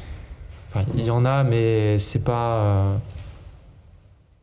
non plus comme du côté intelligence artificielle où on voit 50 conférences popées par an. Donc non, pour le coup, j'ai eu ce luxe-là aussi, notamment pendant la période Covid, d'avoir les moyens en fait aussi de me déplacer. Mon directeur de thèse m'a donné les moyens de me déplacer. C'est le laboratoire qui paye les déplacements, ce qui est normal, mais il faut que le laboratoire ait l'argent pour. Donc il y a ces deux aspects-là, il y a l'aspect fréquence, il y a aussi l'aspect financier. Je parlais notamment de Yacine. Yacine, il est parti. Il a fait un voyage aux enfers à Dresde. Il est parti à 4h du matin, il est reparti le soir à 23h, il a fait un aller-retour à Dresde, en Allemagne. C'est pour ça que je parle de voyage aux enfers. Il a fait une deuxième conférence et il a peut-être fait 3 conférences. D'accord. Donc effectivement, moi j'en ai fait beaucoup et j'ai eu de la chance. C'est assez rare. D'accord, ok. Et pendant ta thèse, quelles sont les avancées qui t'ont le plus marqué ou les résultats dont tu es le plus fier? Alors là, on touche sur un sujet assez sensible. C'est que j'ai pas encore fait le deuil de ma thèse. D'accord. En fait, il y a un truc, il y a quelque chose qui s'installe et ça, c'est un point d'attention que je souhaitais mettre en avant pour les autres, les doctorants qui peuvent écouter. C'est le syndrome de Dunning-Kruger. Dunning-Kruger, faut le brûler. Alors, blague à part, je crois qu'il est psychologue. C'est le psychologue qui a mis en avant ce syndrome, qu'on appelle aussi sous le nom de syndrome de l'imposteur. Donc on a une courbe qui est assez révélatrice où globalement, moins on a de connaissances, plus on se croit expert. Plus on a de connaissances, moins on se croit expert. Ouais. Je crois que j'ai dit dans le bon sens. Sauf à partir du moment où on commence vraiment à accumuler de la connaissance et on commence à reprendre confiance. Et donc ce qui se passe quand on regarde la courbe de Dunning-Kruger, du syndrome de l'imposteur, c'est qu'on voit un gros pic et ensuite une grosse chute. Et c'est quelque chose de fondamental, et il y a pas mal de doctorants qui rencontrent ça. C'est une perte de confiance dans la qualité des résultats que tu obtiens. La particularité du doctorat en France fait que si tu prends une sphère qui est la sphère des connaissances actuelles, donc de l'état de l'art actuel d'un domaine, le doctorat va faire un petit pic sur la frontière, sur la peau de ce volume, de cette sphère.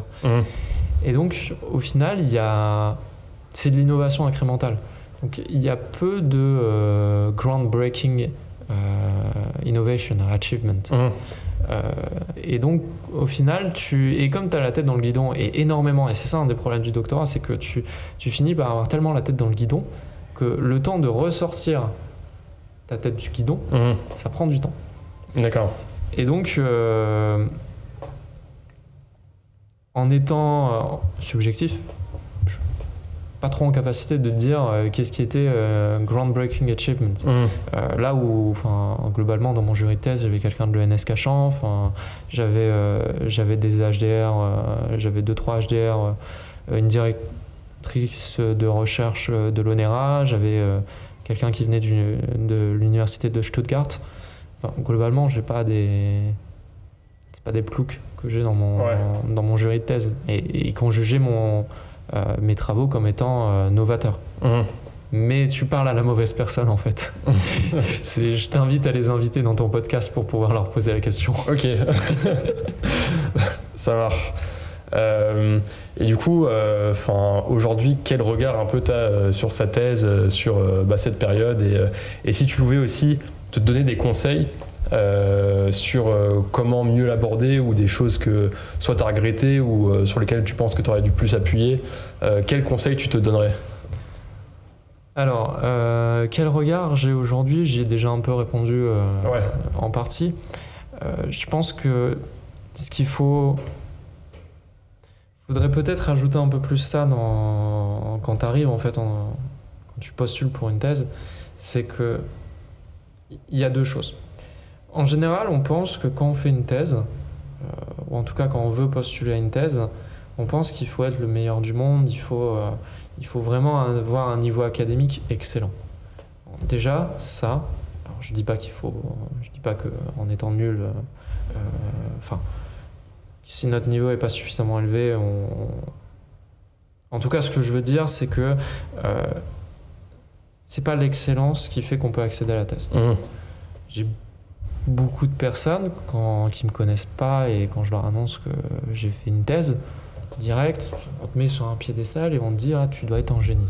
Non, ça faut sortir l'idée. Pour moi, la majorité des personnes qui sortent du cycle ingénieur sont en capacité de faire un doctorat. Je parle juste au niveau, le niveau de compétence et de connaissance. Donc ça, globalement, je suis passé par ce travers-là, j'ai eu ce biais-là. Ce qui va jouer en fait sur est-ce que tu es fait ou non pour faire un doctorat, et pour le coup, j'ai mis du temps à le comprendre, donc j'aurais effectivement bien aimé le savoir avant, c'est ta résilience, c'est ta capacité d'autonomie. C'est est-ce que tu es capable, pendant 3 à 4 ans, d'encaisser un sujet qui est pas facile. Mais qui reste, je le dis, c'est comme n'importe quel sujet de recherche, c'est comme quand on fait un appel à projet ANR ou quelque chose comme ça, ça reste abordable entre guillemets.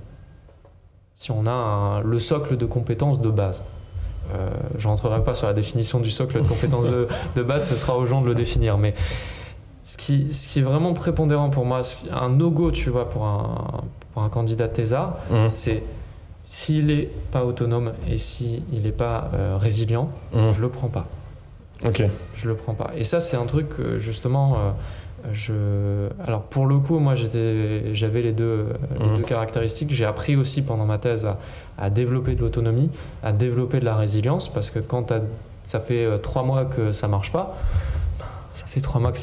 et tu dois trouver une solution. Quand ça fait 3 mois que tu es devant une démonstration et que tu comprends pas pourquoi c'est trivial, demain tu y seras toujours. Donc, et c'est aussi ça, tu vois, je parlais du syndrome de Dunning-Kruger, c'est aussi ça qui te fait perdre confiance en toi. C'est même si tu as des gens autour de toi, tu restes quand même tout seul sur ton sujet. C'est pas ton directeur de thèse qui va te sauver, c'est pas tes encadrants de thèse qui vont te sauver, c'est pas des chercheurs du bout du monde qui vont te sauver. Au final, c'est juste que tu as ici qui va te sauver. Et c'est la résilience qui va te sauver. Tu peux être le meilleur du monde si tu sais pas encaisser la complexité. Et c'est ce qui se passe chez pas mal de gens. Par exemple, on parle de haut potentiel, un terme que je déteste. T'en as beaucoup qui sont en échec scolaire. Et pourquoi ? Parce que c'est trop simple, et dès que tu développes un autre travers par rapport à ça, c'est que dès que ça devient compliqué, les choses ont été tellement simples pour toi dans la vie que tu vas pas te casser la tête et tu vas pas le faire. Donc C'est pour ça que je te parle de résilience. Il faut être capable, quand tu es sur un sujet complexe, de rester dessus. Pas nécessairement de rester dessus, tu peux aller dehors, tu vas danser dans les champs, caresser un lapin, adopter un chaton, enfin bref, tu fais ce que tu veux. Mais tu pars en vacances à l'autre bout du monde, mais il faut cette capacité de résilience. Il faut cette capacité d'aller encaisser l'échec. Et on sait ce que c'est l'échec en France, c'est compliqué. La culture fait que on n'aime pas l'échec. Donc il y a ça comme conseil.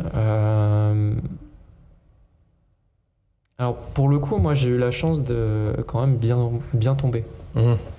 Le sujet de thèse à la base me plaisait pas, j'en ai fait ce que je voulais. J'ai eu cette chance aussi, c'est que ma direction de thèse m'a permis de donner de la liberté, parce qu'il y a des directeurs de thèse que je connais qui diront non, tu fais ça, point barre. C'est moi qui ai décidé, c'est moi l'expert dans le domaine, ça fait 30 ans que je suis sur le sujet, donc tu te tais, jeune blanc-bec de 24-25 ans, et tu fais. Moi j'ai eu la chance d'avoir des directeurs de thèse géniaux. Donc pour le coup, tu vois, je peux pas trop... Et comme je te dis, quand j'ai tendance à, quand je fais un choix, ne pas le regretter, parce que j'ai pris du temps pour faire ce choix. J'ai fait les pour, les contre, j'ai pondéré, et donc j'ai pas trop de conseils à me donner. Par contre, j'ai des conseils à donner à des personnes qui veulent, j'ai déjà commencé à en parler, mais qui veulent faire une thèse. Tu vois, par exemple, le fait d'être résilient. Si tu tolères pas l'échec, tu vas passer un moment qui est pas sympa pour toi. Si tu as besoin de quelqu'un pour te tenir la main et pour t'expliquer les choses, ça va être compliqué. Et je dis pas, c'est pas un problème, on a chacun nos limitations, on a chacun nos différences, moi je sais qu'il y a des sujets sur lesquels j'aime bien qu'on me tienne par la main. Un autre truc que je peux peut-être conseiller, c'est de se renseigner. C'est contacter. Maintenant on a un truc qui marche très bien, c'est thèse.fr. Donc si vous postulez par exemple pour une thèse et que vous voyez par exemple que Monsieur X est encadrant de cette thèse, renseignez-vous. Et pas chez les doctorants qui sont actuellement avec lui, parce que globalement si c'est un tyran, ils le diront pas parce qu'ils ont peur de se faire allumer. Mais allez voir les anciens. Typiquement, moi, si vous voulez faire une thèse avec mon directeur de thèse, contactez-moi. Ça marche. Et je vous dirai du bien de lui, parce que franchement, c'était super. J'ai passé 4 ans super avec Franck. Talbi, c'était pareil. Talbi, il était génial. El Razali, pour le coup. El Razali, il était génial. Il m'a fait visiter Marrakech, la Sicile, l'Espagne, Bangkok, en Thaïlande. Et Thierry, malheureusement, bref, ce sera pas possible. Mais c'était un directeur de thèse qui était génial. Ça marche. Et ensuite, à l'issue de ta thèse, dans quoi tu t'es lancé ? Alors, pendant la 4e année de thèse, j'ai fait un demi-ATER, ce qui m'a permis d'être à mi-temps. Et j'ai fait une année d'incubation. Bon, le projet n'a pas trop abouti parce que globalement le marché n'était pas suffisamment mature au moment donné. Il y avait beaucoup de verrous technologiques et donc on n'a pas poussé la chose jusqu'au bout. Je suis parti chez Thales parce que j'en ai parlé un petit peu. Moi, ce que j'aime bien, c'est être à l'interface entre deux mondes. Typiquement, ce que je trouve assez problématique, surtout en France, c'est que le monde industriel est très dans l'opérationnel, le monde académique est très dans la recherche fondamentale. Et il manque cet intermédiaire. Alors, cet intermédiaire existe, je ne dis pas qu'il n'existe pas, mais il y a cet intermédiaire qui est une zone de friction entre des académiciens qui vont avoir un certain langage, des industriels qui vont parler ROI, business, satisfaction client, ce genre de choses. Et on a les académiques qui vont parler de H-index, publication. Par exemple, le brevet. Typiquement, le brevet, du côté académique, il n'y a pas cette culture du brevet. Là où du côté industriel, il y a cette culture du brevet. Et donc, j'ai eu la chance de bosser en tant qu'ingénieur de recherche en intelligence artificielle chez Thales, dans le centre de recherche de Palaiseau, justement à cette interface entre ces deux mondes. Donc en gros, mon boulot, c'était de prendre des algos, des travaux du monde académique, du monde de la recherche, et regarder comment on l'opérationnalisait pour les business units Thales.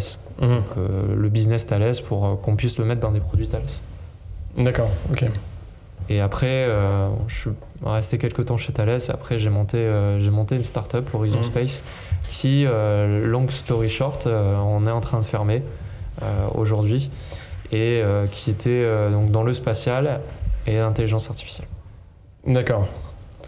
Quand je t'ai connu, tu t'es présenté comme docteur en intelligence artificielle frugal. Ouais. Est-ce que tu peux te développer un peu sur ce terme frugal ?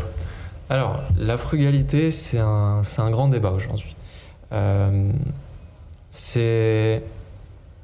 ne vais pas dire c'est utilisé à toutes les sauces. En fait, le problème, c'est qu'il n'y a pas de définition claire.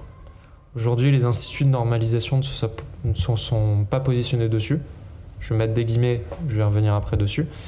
Il n'y a pas de normes aujourd'hui, il n'y a pas de standard sur la frugalité.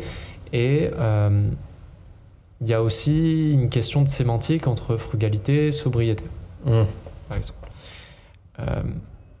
Alors, je vais donner ma définition qui est assez proche au final. Après, je parlerai de ces guillemets que j'ai posés sur les instituts de normalisation. Globalement, en fait, dans un système d'intelligence artificielle, alors c'est un algorithme, c'est pas de la magie derrière, on a besoin d'input. On a souvent besoin de données. C'est pas vrai pour tous les algos d'intelligence artificielle, mais aujourd'hui, ce qu'on appelle le data-driven, on a besoin de données. Ensuite, on a besoin de puissance de calcul, et on a besoin de ressources qui est en fait un peu le corollaire, le pendant de la puissance de calcul. Plus on a de puissance de calcul, plus on consomme de ressources. Quand je parle de ressources, c'est d'eau et électricité. Pour, par exemple, refroidir les data centers. Alors, quand j'étais en thèse, moi j'ai bossé sur des modèles d'intelligence artificielle qui permettaient en fait de réduire la quantité de données nécessaires. En fait, l'idée c'était de dire, voilà, on a une... je suis en train de réfléchir pour le présenter de manière assez pédagogique. On a des données qui vont nous donner une représentation en fait de la réalité physique qu'on souhaite modéliser. Ça peut être une série de paramètres qui vont prenons le cas par exemple d'un moteur. On a une série de paramètres, par exemple la force que j'applique sur la pédale d'accélérateur, le rendement, la quantité, la qualité de carburant qu'on met à l'intérieur, la quantité, etc., etc. Donc on a pris certaines valeurs et on a évalué avec une simulation numérique quelle vitesse on obtiendrait en sortie. En sortie. Quid des valeurs qu'on n'a pas testées? Donc là, la première réponse, c'est on fait une simulation numérique, on reprend les valeurs et on simule et on regarde ce que ça donne. On résout les équations et on regarde ce que ça donne. Sauf que la simulation numérique coûte cher. On avait déjà fait cette transition vers la simulation numérique avec l'expérimental. Si je prends du crash automobile, je ne vais pas crasher une Tesla tous les jours, ça coûte trop cher. Ouais. Donc je vais faire de la simulation numérique. Mais la simulation numérique reste encore trop coûteuse. Donc je vais venir mettre des modèles de machine learning au-dessus pour construire une fonction mathématique beaucoup plus simple à évaluer, qui est quasiment instantanée. Donc là, j'ai répondu à la question, qu'est-ce que je fais si j'ai pas d'échantillon? Pour l'instant, je n'ai pas parlé de frugalité. En général, on s'arrête là. Et on a une fonction mathématique qui va te permettre de dire, voilà, pour des valeurs que je n'ai pas testées, qu'est-ce que ça donne? Supposons maintenant, je veux faire de l'optimisation. Je veux maximiser la vitesse que j'obtiens en fonction du carburant que je mets dans le moteur. Donc on va le faire autrement, je veux minimiser la quantité de carburant et maximiser la vitesse. Ce que je peux faire, c'est première étape, soit je prends mon simulateur et puis j'optimise et puis je regarde ce que ça donne. Deuxième étape, je prends le modèle dont je te parlais, la fonction mathématique et j'utilise un gradient stochastique ou quelque chose comme ça pour venir minimiser, ou des méthodes un peu plus compliquées type algogénétique, etc. etc. L'autre méthode, c'est de dire ok, j'ai une approximation, parce qu'au final les modèles de machine learning, la fonction elle peut pas représenter la réalité. Ouais. C'est en interpolation, les problèmes d'interpolation, quand j'extrapole, j'aurai toujours une erreur. L'idée, c'est de dire, voilà, mon objectif, c'est de faire de l'optimisation. Je veux minimiser mon carburant. Donc, je vais rajouter des échantillons dans ma base d'entraînement et je vais faire évoluer mon modèle pour viser une zone particulière. Et donc, la frugalité, elle arrive ici. Parce que je pourrais très bien dire, je fais du Monte Carlo, je teste énormément de combinaisons, et c'est pas frugal puisqu'au final je teste énormément donc j'ai énormément de données, j'ai besoin d'énormément de puissance de calcul et en plus j'ai besoin de ressources pour ces calculs.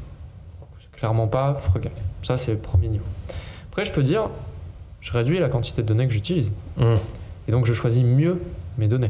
Donc ça c'est mes travaux de thèse. Et en choisissant de manière plus efficace tes données, tu vas être d'une certaine manière frugal. Puisque tu vas utiliser moins pour arriver à un résultat aussi efficace. Deuxième étape, je peux faire pareil sur le simulateur numérique. J'ai mon équation, je fais mon intégration numérique avec des schémas d'intégration. Je peux travailler sur ces schémas d'intégration pour venir rajouter par exemple du machine learning à l'intérieur, ou inverse, je peux rajouter de la physique dans le machine learning, et donc réduire la quantité de ressources dont j'ai besoin. Pour les plus matheux des auditeurs, typiquement, ça va être, je peux faire une inversion de matrice en, je me suis peut-être lancé, je me souviens plus, c'est du n carré ou du n cube. N cube, je crois. C'est du n cube. Je peux travailler sur ma méthodologie d'inversion de matrice pour venir passer de n cube à du n carré. Ou, exemple beaucoup plus simple, le tri d'une série de nombres. Ouais. Je peux dire, ok, je fais du truc bête et méchant, je vais avoir du ON carré, et je peux faire du tri fusion. Donc je coupe mes différents paquets de nombres et je fais des tris à l'intérieur et ensuite je compare les différents paquets. Ça, c'est du n log n. Donc ça, c'est une autre forme de frugalité. Et enfin, la dernière, c'est que je travaille directement sur l'infrastructure. Donc voilà, j'ai donné un panel assez large de la frugalité. Et donc, quand je me suis présenté, moi, j'avais principalement travaillé sur la donnée et un petit peu chez Thales sur le côté puissance de calcul nécessaire. D'accord. Maintenant, je reprends mes braquettes, mes guillemets que j'avais mis. Il y a eu une initiative très intéressante de l'AFNOR où alors j'ai participé légèrement avec Horizon, j'ai pas pu me mettre plus en profondeur là-dessus et contribuer beaucoup plus.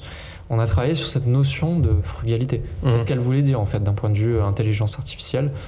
Et il y a une spec. Alors, la spec, si je ne me trompe pas, j'espère ne pas me faire taper sur les doigts par l'AFNOR, la spec n'est pas une norme. C'est une série de recommandations faites par des industriels, des personnes de l'AFNOR, des associations, des membres de la recherche française ou autre, qui permet de dire, voilà, nous sommes arrêtés sur une définition qui est comme suit, sur des bonnes pratiques qui est comme suit.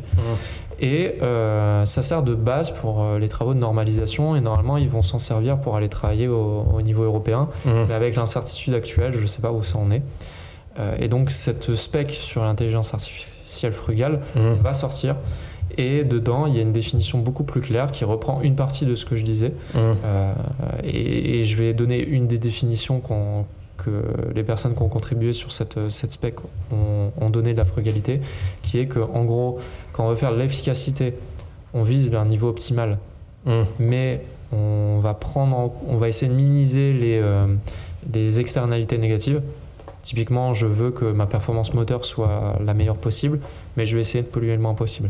D'accord. Alors que la frugalité, c'est de dire je vais atteindre un niveau acceptable. Donc dire par exemple, je veux que mon rendement moteur soit de 1 pour je sais pas combien, 1 pour 50, ça me suffit. Je sais pas si en pratique c'est c'est raisonnable. Mais bon, bref. L'idée, c'est d'avoir un niveau satisfaisant. On vise plus le meilleur, on vise un niveau satisfaisant. Et derrière, on cherche à minimiser les externalités négatives. D'accord. Très simplifié, c'est ça. Ok. Et aujourd'hui, du coup, tu penses que la frugalité a des... est-ce qu'elle a la cote? Est-ce que c'est quelque chose qu'on va voir de plus en plus dans les systèmes ou au contraire, en fait, la tendance, elle est plus vers le fait de rajouter le plus de couches possible dans les modèles, de complexifier les modèles et de leur donner toujours plus de données? Alors, tu poses une question très compliquée. Enfin, une question qui est simple au final dans la formulation, mais la réponse est très complexe. En fait, aujourd'hui, on voit deux choses. L'IA, ça a toujours été marqué par des hivers. Des moments où les gens ne voulaient plus entendre parler d'intelligence artificielle. Il y en a eu dans les années 70, il y en a eu dans les fin années 80, début 90. Et aujourd'hui, moi, j'ai la conviction personnelle que, et j'étayerai, je te montrerai, je te donnerai des arguments qui vont dans mon sens, j'ai la conviction personnelle que si on ne commence pas à mettre des éléments de frugalité dans nos systèmes d'IA, on va vers un nouvel hiver. Et ça sera mécanique.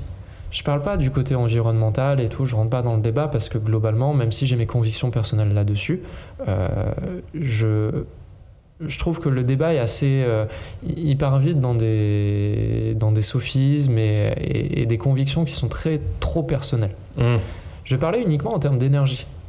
Parce qu'au final, quand il y a eu la guerre en Ukraine qui malheureusement a commencé en 2021, si je ne me trompe pas, qu'est-ce qu'on a vu pour l'hiver 21 ?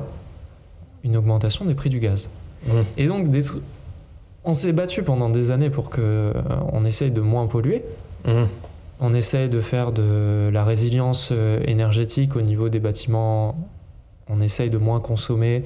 Et qu'est-ce qu'on a vu apparaître ? On a vu apparaître des mesures. Attention, il faut laisser la température à 19 degrés, 16 degrés ou 17 degrés, quelque chose comme ça dans les chambres. Et là, on a commencé à avoir des mesures, je vais mettre des guillemets, environnementales. Pourquoi ? Mais parce que ça coûte cher. Ça a commencé à coûter cher. Donc, pour moi, le débat est plutôt énergétique. Il vaut mieux avoir ce débat sur l'énergie, parce que l'énergie, ça nous met tous d'accord. Pourquoi ? Parce que 1 kW, ça coûte X euros, et on est dans pas une entreprise, une société capitalistique où, globalement, le seul truc qui fonctionne, le seul argument qui nous réunit tous, c'est l'argent. Quand ça coûte cher, ça nous embête. Je vais rester poli. Et donc, on va avoir la même chose sur l'intelligence artificielle. Pourquoi ? Parce qu'aujourd'hui, je prends l'exemple de ChatGPT, j'ai pas les chiffres en tête, mais on nous vendait à une époque que les modèles, les nouvelles mises à jour seraient de moins en moins gourmandes en énergie. Et j'espère que ta cellule fact-checking va faire le fact-checking derrière. Si je ne me trompe pas, c'est faux. Ça consomme de plus en plus. Ça, c'est le premier point. Point de vue énergétique. Les modèles d'IA vont consommer de plus en plus. Et là, une chose qui était véridique et dont on a tous entendu parler, c'est une requête aujourd'hui via Google consomme moins qu'une requête via ChatGPT. Et se pose la question, aujourd'hui, on entend Bing c'est Microsoft, on entend Bing qui dit je vais intégrer un chatbot.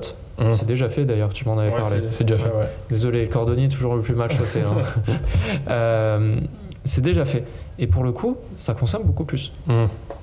Donc, on va avoir un effet mécanique. Aujourd'hui, ça consomme, mais ça consomme aux États-Unis. Aux États-Unis, on utilise du gaz de schiste et on n'en parle plus. Mais nous, en Europe, la question de l'énergie n'est pas réglée. Peut-être en Norvège, mais c'est un autre débat. Ou en Autriche. Donc déjà, il y a ce point. C'est que ça va péter au bout d'un moment parce que ça va nous coûter trop cher en énergie. Et je pense... J'espère ne pas me tromper. Je pense qu'on préférera chauffer des logements que faire tourner un chatbot. J'espère. J'espère. J'ai essayé d'être optimiste. Le deuxième point, c'est la question de la donnée. Quand on voit la quantité de données qui a été utilisée pour entraîner ChatGPT, c'est énorme. C'est énorme. On est sur du 600 gigaoctets, encore une fois, cellule de fact-checking. Et on a scrappé je ne sais pas combien, Internet, voilà, quasiment tout Internet. Et il y a des études qui montrent que d'ici fin 2024 à 2026, on va arriver à la fin des données de qualité. Or, il a été montré que si on entraîne un modèle, un GPT, un transformer sur des données de moins bonne qualité, et ce qui est logique, on va avoir des résultats qui sont de moins bonne qualité. Ça pose beaucoup de questions derrière parce que si tu commences à faire confiance aveuglément à un outil, que tu ne comprends pas derrière les limitations de ton outil, tu vas te retrouver avec des informations qui sont de mauvaise qualité et tu vas propager cette information. Ça me rappelle quand j'étais jeune, les profs qui nous disaient, je pense qu'on a vécu à peu près la même chose, qui nous disaient n'utilisez pas Wikipédia, ce n'est pas sourcé. Aujourd'hui, qu'est-ce que j'avais vu il n'y a pas longtemps ? Je sais plus, j'avais vu un document qui était quand même issu d'une source assez sérieuse et qui citait Wikipédia et ça m'avait fait rigoler. Parce qu'aujourd'hui, on a quand même mis les outils en place pour venir globalement fact-checker Wikipédia, même s'il y a toujours des erreurs. Il y a toujours des erreurs. Il n'y a pas de fact-checking, mais en gros, l'idée, tu comprends l'idée. Et donc, ce que je viens de t'expliquer sur l'intelligence artificielle, c'est ce qu'on appelle le modèle collapse, l'effondrement du modèle. Et donc ça, on va y arriver. Et fin 2024. Donc on n'en est pas loin. Donc, il y aura toujours, je pense que globalement, on est dans une société assez techno... comment on appelle ça quand on pense que la technologie va trouver la solution? Techno-solutionniste. Techno-solutionniste, merci. On est dans une société qui est assez techno-solutionniste. Globalement, si tu écoutes des apôtres de l'intelligence artificielle, ils te diront toujours, sauf quelques-uns, qu'on trouvera une solution. Il y a le problème sur la désinformation. C'est compliqué parce qu'il y en a qui te disent qu'on a la solution et que l'intelligence artificielle va t'aider à essayer de déterminer la désinformation, mais ça arrive trop tard. L'IA n'est pas la solution à tout. Donc je pense que globalement on va trouver des solutions pour essayer en tout cas de retarder ce modèle collapse, mais j'ai peur que le prochain hiver de l'IA, ça sera à cause de l'opulence en fait. C'est pas l'opulence, c'est le mot m'échappe, mais en gros c'est cette tendance à aller toujours vers du toujours plus. On voit que naturellement l'être humain n'est pas frugal, n'a pas envie d'être frugal. Donc je pense que si on met pas de la frugalité dans les systèmes d'IA, on va dans le mur, c'est sûr et certain. D'accord. Est-ce que tu penses du coup que assez rapidement la plupart du contenu sur internet sera issu de LLM et donc justement c'est ça qui va causer la baisse de qualité moyenne des données d'entraînement et qui du coup va créer ce modèle collapse? C'est rapidement, je sais pas, il y a cette histoire du taux d'adoption, en tout cas de la rapidité d'adoption qui est de plus en plus rapide. Il me semble qu'il y avait des chiffres qui étaient sortis sur Amazon qui avaient mis, je sais pas, peut-être 10 ans à être adopté, quelque chose comme ça. Là où ChatGPT on a atteint le million d'utilisateurs en moins d'une journée ou un peu plus d'une journée.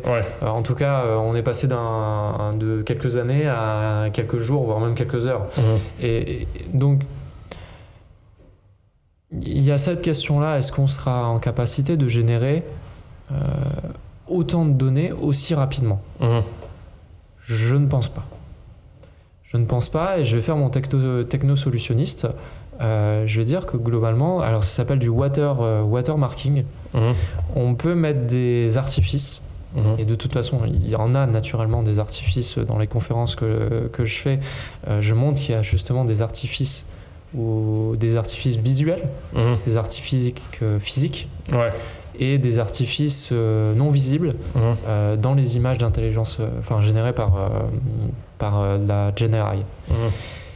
Et donc, il y aura une des solutions, c'est ça, justement, faire du watermarking. Et donc, globalement, on a un fil qui dit, voilà, cette image a été générée par l'intelligence artificielle, cette image non, donc je m'entraîne sur cette image qui n'a pas été générée. Je dis image, mais ça peut être n'importe quel autre contenu.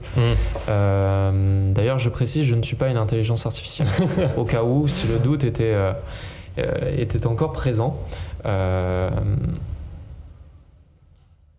les intelligences artificielles ne disent pas autant de conneries aujourd'hui. Blague à part. Donc je sais pas répondre à ta question en fait. C'est une question assez complexe parce qu'au final, est-ce qu'on sera suffisamment rapide? La question est ouverte. À vos marques, partez. Ouais. Est-ce que tu penses que du coup il est possible d'introduire des éléments de frugalité dans les modèles qui ont été entraînés jusque-là, et si oui, quelles seraient les techniques les plus efficaces pour faire ça? Oui, tu peux. Déjà une première... alors, un GPT, c'est comme son nom l'indique, c'est déjà pré-entraîné. Mais les nouvelles versions viennent s'entraîner sur des nouvelles données. Moi, quelque chose sur lequel j'ai toujours été un fervent défenseur, c'est au lieu de mettre n'importe quelle donnée, mettons la donnée de qualité, mettons la donnée dédiée. Donc je suis plus proche en tout cas en termes de philosophie, de ce qu'on appelle les small language models, comparé aux large language models. Alors aujourd'hui, c'est pas si performant que ça, mais il faut travailler là-dessus. Et c'est des choses sur lesquelles j'ai travaillé dans ma thèse, c'est comment qualifier en fait la qualité de la donnée. Comment définir si elle est pertinente pour l'usage. C'est vraiment là la question. Et donc, il y a des techniques qui existent pour qualifier. Donc ça, c'est déjà une première étape. Qualifions la donnée qu'on met à l'intérieur. Ne mettons pas n'importe quoi. Oui, si... Alors, il y a effectivement un problème et on pourrait dire que l'avantage de mettre n'importe quel type de données à l'intérieur, enfin quand je dis type de données, c'est des images, n'importe quel type d'image par exemple, sur un... vectorisé bien sûr, mais... bref, sous forme de vecteur. Mais en gros, mettre des images de chats, de chiens, de perroquets, etc. etc. Si tu veux faire un modèle qui te permet de classifier, je suis parti sur la vision par ordinateur parce que c'est plus simple à expliquer, mais si tu veux faire un modèle qui qualifie la différence, qui classifie un chat ou un chien, tu pourrais être tenté de dire « Ok, je ne mets que des chats et des chiens ». Oui, effectivement. Tu pourrais te poser la question aussi, est-ce que je veux qualifier des persans, des angoras? Quel type de race je vais mettre à l'intérieur? Donc là, tu vas refaire un deuxième niveau de sélection. Et tu pourrais dire aussi, si je reste sur mon chat et mon chien, je vais mettre des perroquets, je vais mettre des tigres, etc. etc. Donc je vais essayer de faire grossir la base de données pour essayer de donner des exemples qui ne sont pas...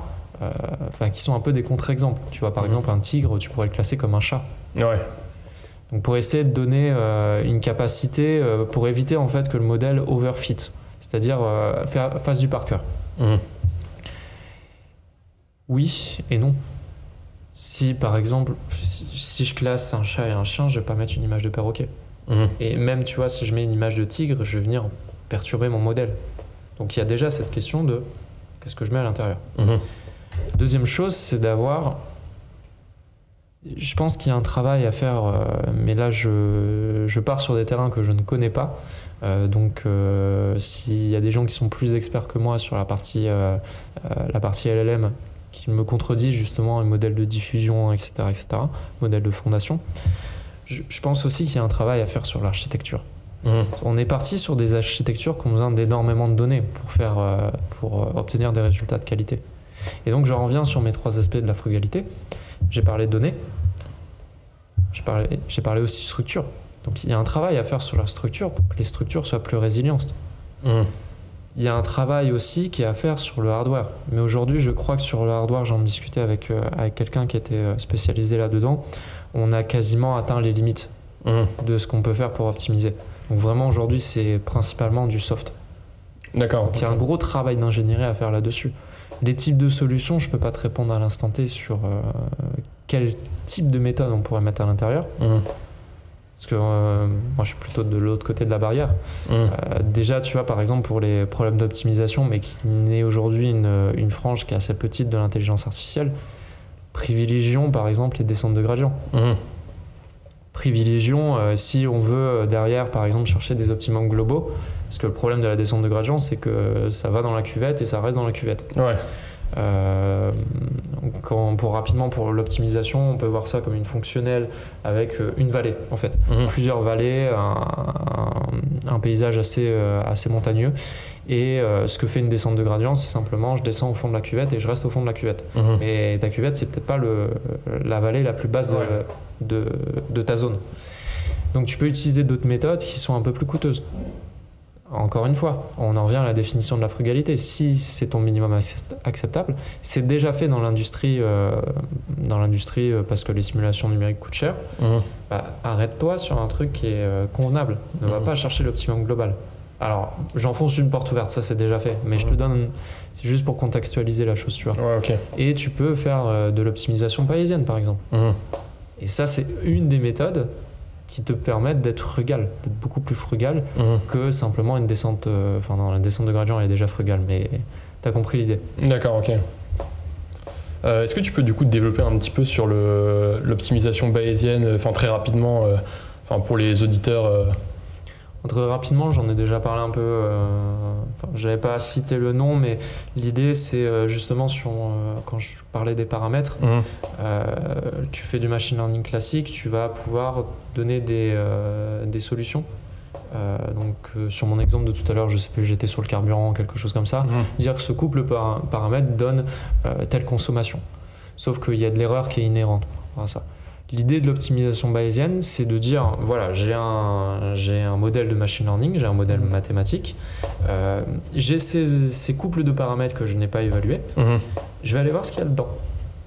Et en fait, cette méthode a une manière qui est... Alors, c'est du gaussien, donc quand tu es gaussien, à la fin, tu as tes moments statistiques, ta moyenne et ta variance, et donc tu peux déterminer les zones où tu as un doute. Ouais, ok. Donc tu peux aller plonger là-dedans. Et tu peux déterminer aussi les zones où il y a un intérêt. Donc si tu es dans un problème d'optimisation, dire, voilà, je cherche le minimum, minimiser mon carburant, je sais que cette zone-là, il y a un gros potentiel et il y a peut-être un minimum qui se cache là-dedans. Okay. Alors, en gros, de manière très haut niveau, ce qu'est l'optimisation bayésienne, c'est des fonctions, enfin c'est des critères qui vont me permettre de donner une certaine quantification de là où je dois aller. D'accord. Des boussoles, un petit peu, c'est des guides. D'accord, ok. Et l'ingénierie, elle a trouvé le bon critère. Ça marche.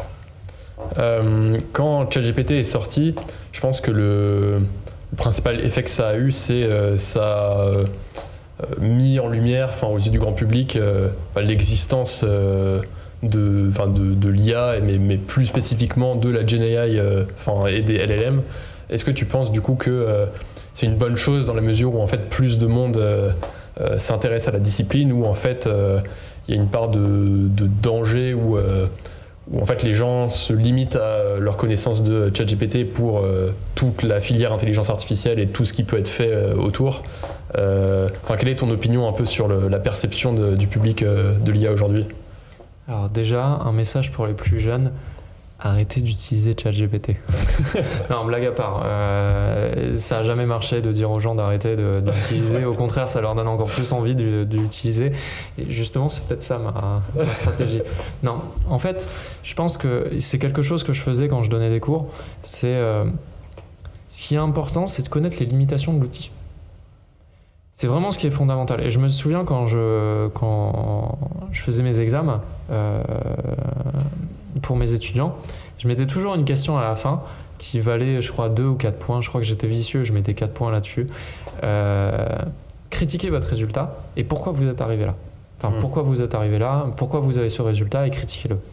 C'était dans ce sens-là. Et j'avais, je crois, sur 40 étudiants, j'en ai peut-être 2 qui ont répondu à cette question. Et les 2 étudiants, on sait jamais, il y a peut-être des gens qui m'auront en cours ici dans les auditeurs, je leur donne un peu comment je fonctionne. Ces 2 étudiants avaient faux. Bien, je leur ai mis 3 sur 4. Pourquoi ?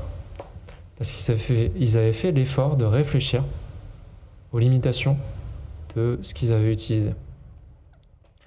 Alors, je détaillerai plus parce que je me souviens plus exactement ce que j'avais mis, mais ils avaient fait ce travail de réfléchir aux résultats qu'ils avaient obtenus, pas simplement de le calculer, mais de réfléchir et de se dire, ok, typiquement une cohérence en termes d'unité. Si tu calcules des forces, est-ce que à la fin j'ai des newtons et pas des MPa ? Et j'avais mis quelques pièges justement pour que tu te trompes à la fin, pour que tu tombes soit sur des newtons, soit sur du MPa et tu étais sur une force ou une contrainte. Ou des kilos et des newtons. Tu vois, tu arrivais sur une force et tu avais soit des kilos, soit des newtons. Enfin, tu pouvais te planter comme ça. Et les deux m'ont donné des réponses fausses. Mais ils avaient fait ce travail-là. Et je pense que c'est pareil en fait au niveau de ChatGPT. Le problème, c'est que c'était trop vite. Or, aujourd'hui, on est dans une société où tout va trop vite. Dans mes conférences, ce que je mets souvent, c'est une image de Donald Trump qui se fait arrêter. Et tu le vois en train de se faire traîner par des policiers new-yorkais. Ouais. Et à première vue, tu regardes l'image et tu te dis, ça y est, il s'est fait arrêter. Ouais. Ça y est. Et en fait, quand tu creuses, donc, faut se remettre dans le contexte. C'était l'époque où il commençait à y avoir toutes ces affaires qui commençaient à sortir. Je crois qu'il était plus président à l'époque. Je pense il devait être encore président, et c'est d'où la viralité de l'image, qui avait été postée comme un fake. Quand tu regardes l'image, tu sais que on est dans une situation compliquée aux États-Unis. Et tu as envie de cliquer sur partager. Ouais. Et tu réfléchis pas. Et tu regardes pas que sur la partie inférieure de l'image, les jambes, c'est un méli-mélo, c'est n'importe quoi. Il y a des jambes dans le vide. Il y a un flic qui se retrouve avec des jambes qui sont à 90, mais dans le mauvais sens, hein, pas comme ça assis. À 90 dans l'autre sens. C'était même pas les 6 doigts là, c'était vraiment le... Vraiment, c'est comme dans Futurama à un moment avec le professeur Frink qui se retrouve plié dans tous les sens et qui se retrouve à regarder en l'air. Et donc, tu cliques et go, ça part. Et 5 minutes après, tu te dis, attends. Aïe. Et c'est déjà parti et ça a déjà fait 50 000 partages et c'est fini. Là, tu peux plus rien rattraper. Et donc, au final, c'est un peu le problème que tu as eu parce que ChatGPT, ça reste un bon outil. C'est un bon outil d'ingénierie. C'est pas non plus une révolution. Les modèles existent depuis des années. Ils ont juste... Alors, je caricature.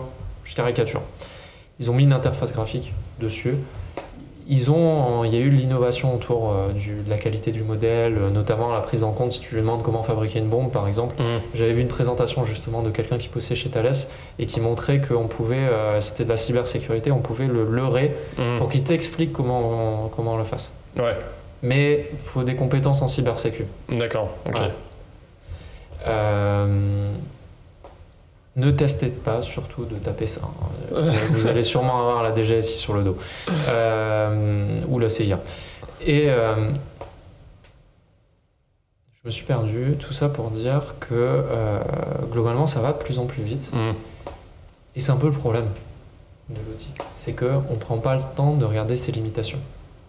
Typiquement sur 3.5, c'est 4.5 qui est payante, c'est ça? Maintenant, il y a 4 et 4O, et c'est ça, c'est les modèles qui sont payants, mais 3.5 est gratuit. Sur 3.5, on n'a pas les références. Sur 4.5, on a les références. Typiquement, c'est ça, on ne peut pas sourcer. Sur 3.5, on est sur la version gratuite, on ne peut pas sourcer. Et quand on prend le modèle brut de décoffrage, comme ça, on ne se pose pas la question sur ça, on se dit ok, l'information, it's ok. J'avais préparé un truc pour les conférences, je discutais avec la personne avec qui on montait la conférence. C'est un joueur de bridge. Et il m'avait raconté qu'une fois il avait posé une question sur le bridge et on lui avait répondu le bridge dentaire. Ah ouais, ok. Et pas le bridge, le jeu. Ouais.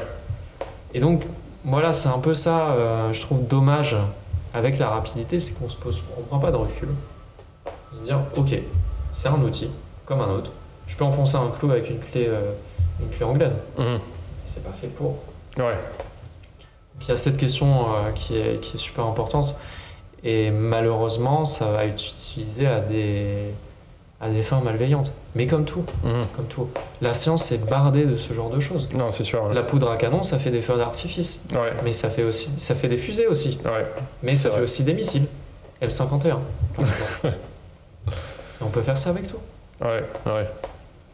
La science n'a pas d'odeur. Mais est-ce que tu penses pas que justement ça... Enfin, tu pourrais avoir une vue optimiste aussi et dire, sachant que ces outils existent, les gens vont prendre conscience du fait que de plus en plus, il va falloir être sceptique par rapport à ce qu'on voit et aux sources de données. Et si, mettons, parce qu'il y a des vidéos de Zelensky qui appellent à baisser les armes, enfin ça, il y en a eu plein. Et si de plus en plus, il y a des éléments qui semblent indiquer que l'image peut facilement être manipulée par n'importe qui, est-ce que tu penses pas que ça pourrait aussi augmenter le degré de scepticisme chez les gens et qui prennent des pincettes dès qu'ils reçoivent de l'information? Alors déjà, je te répondrai que tu dois me connaître un peu, Louis, donc tu sais que j'ai pas tendance à être optimiste. Enfin, j'ai une dissonance cognitive qui fait que je suis positif et négatif à la fois. Oui, je pense qu'il va y avoir du scepticisme, mais encore une fois, il faut faire attention à ce que j'appelle la consanguinité du cercle social. Je ne sais pas si ça existe.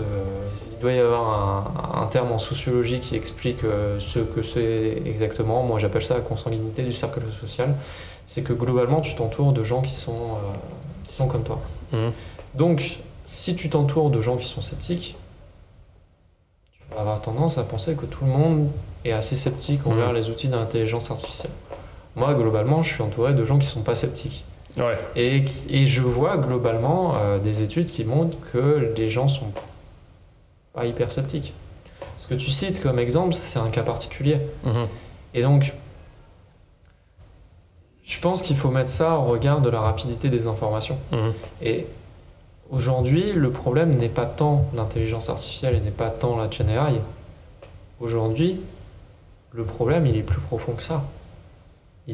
Est-ce qu'on veut prendre le temps de ralentir et de se poser les questions sur quel est le contexte. Est-ce qu'il y a des limitations, etc., etc. Enfin, clairement, quand on se retrouve dans une situation complexe où, je sais pas, par exemple, j'ai pas d'exemple correct à donner, mais quand on se retrouve dans une situation complexe, le premier réflexe qu'on a, c'est de laisser l'émotionnel parler. Et après, la raison arrive. Mais la raison n'arrive pas tout le temps. C'est très humain, ça. C'est compliqué de faire appel à la raison. Ça demande un effort mental. Et donc là, c'est de la même manière. Là, on est posé en train de discuter. Ça fait 3 quarts d'heure, une heure qu'on discute. Mais globalement, on raisonne. Ouais. Non, tu me mets dehors sur un Vélib, je vais pas raisonner. Blague à part, tu vois l'idée. Je comprends l'argument. Ouais. Je pense que je peux pas dire si tu as raison ou tu as tort, je peux pas me projeter là-dessus parce que je sais que j'ai une tendance à être pessimiste sur le monde, de manière générale. Je pense que globalement, aujourd'hui, on a des puissances qui, tu vois, par exemple, typiquement, on n'a pas attendu la Gen AI pour qu'il y ait des malversations et qu'il y ait des influences au niveau des campagnes électorales. Ça a commencé avec Cambridge Analytica en 2017-18, dans ces eaux-là. Ça devait être ça. Pour moi, ça va l'amplifier. Tout va aller de plus en plus vite. Et c'est là le cœur du problème. C'est que tout va de plus en plus vite. Est-ce qu'on veut prendre du temps, typiquement, pour réapprendre à lire une carte ? Est-ce qu'on veut prendre du temps pour ne plus utiliser Galileo ou GPS ? Est-ce qu'on veut prendre du temps pour ne plus avoir de système de recommandation et avoir des résultats de qualité médiocre ? Est-ce qu'on veut prendre du temps pour avoir un poste pour les réseaux sociaux qui soit qu'on ait travaillé, tu vois, qu'on ait fait un travail d'orfèvre, qu'on ait appris à concevoir un poste qui est impactant, qui a du sens, qui a du fond.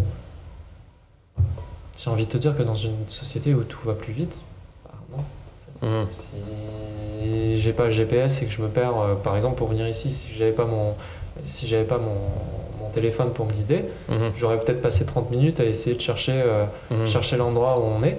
Ouais. Et globalement, ce serait passé, on aurait pu décaler de 30 minutes, mais il y a des rendez-vous que tu peux pas rater. C'est vrai. Non, c'est vrai.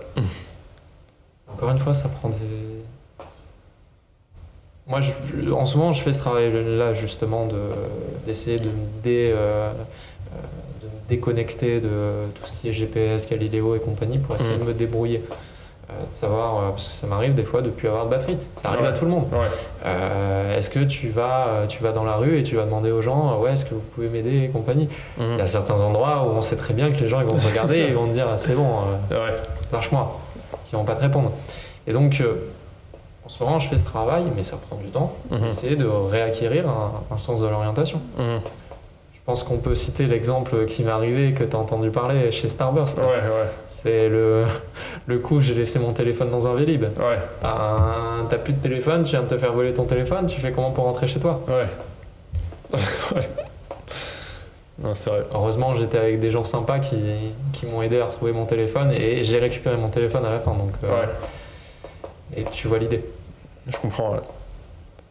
Mais du coup, avec cette vision, qu'est-ce que tu conseillerais à quelqu'un qui veut travailler en intelligence artificielle ou qui s'intéresse à la discipline et qui dit ah ouais c'est bien, est-ce que même tu lui conseillerais de travailler en intelligence artificielle et si oui, dans quelle discipline, sous-discipline et sous quelle forme?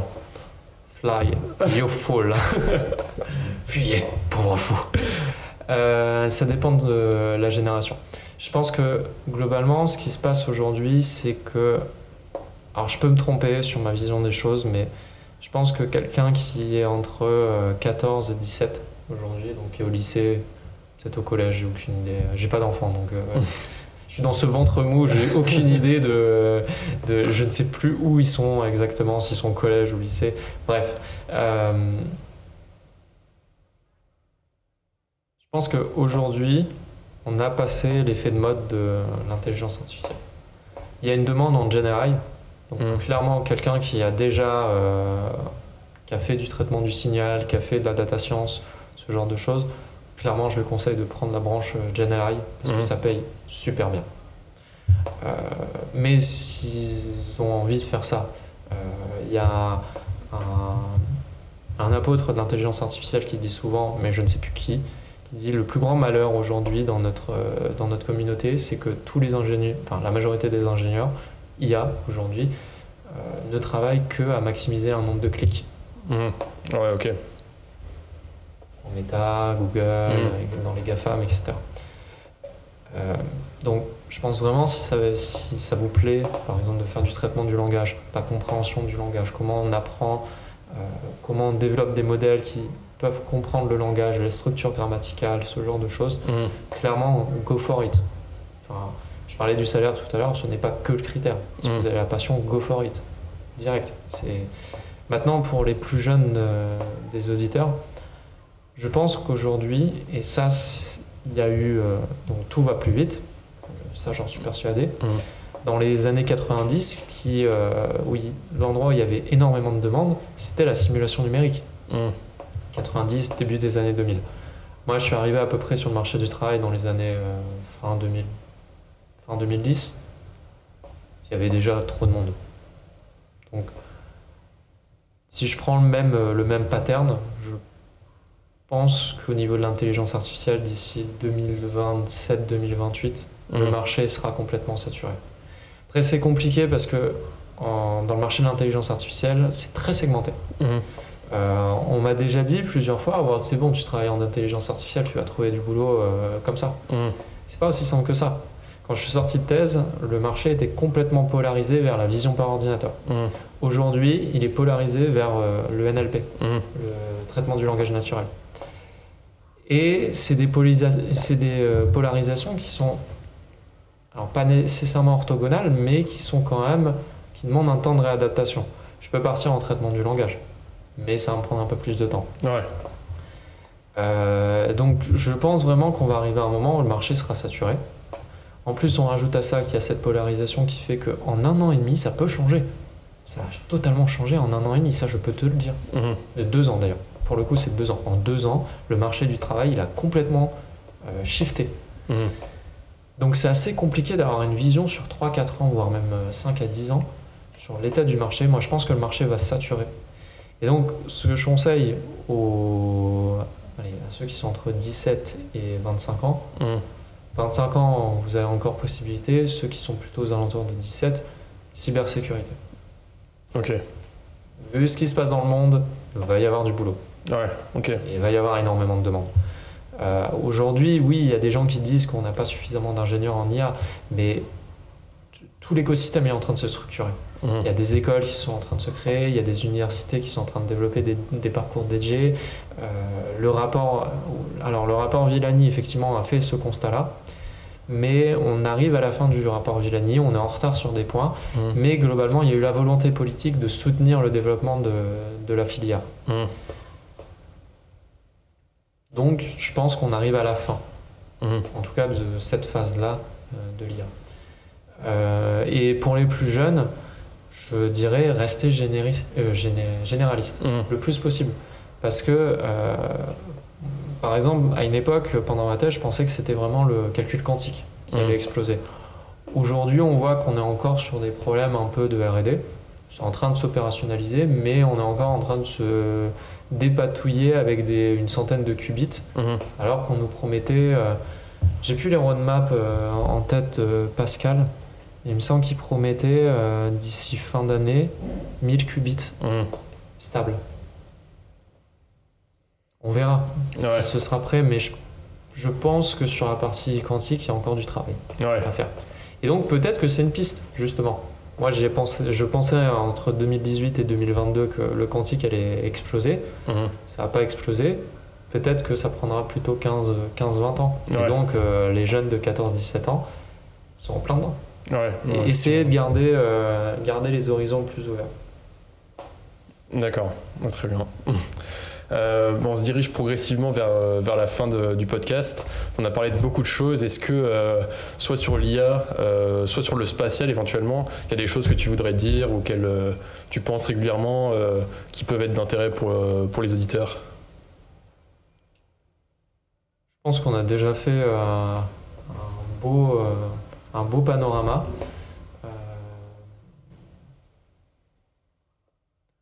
Peut-être des lectures.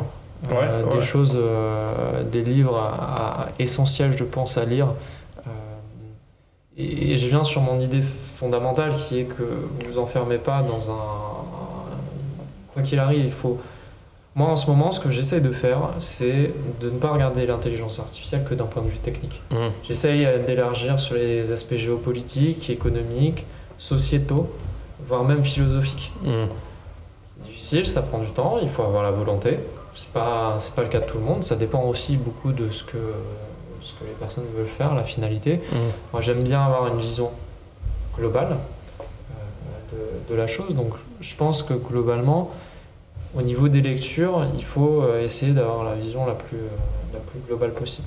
Donc, au niveau des lectures que je vous conseille, il y a un livre de Lequin qui est assez intéressant parce que justement il retrace un peu son histoire. Donc ça permet de rentrer un peu dans l'histoire de l'intelligence artificielle, corroboré avec l'histoire de Lequin qui est aujourd'hui un des piliers de l'intelligence artificielle.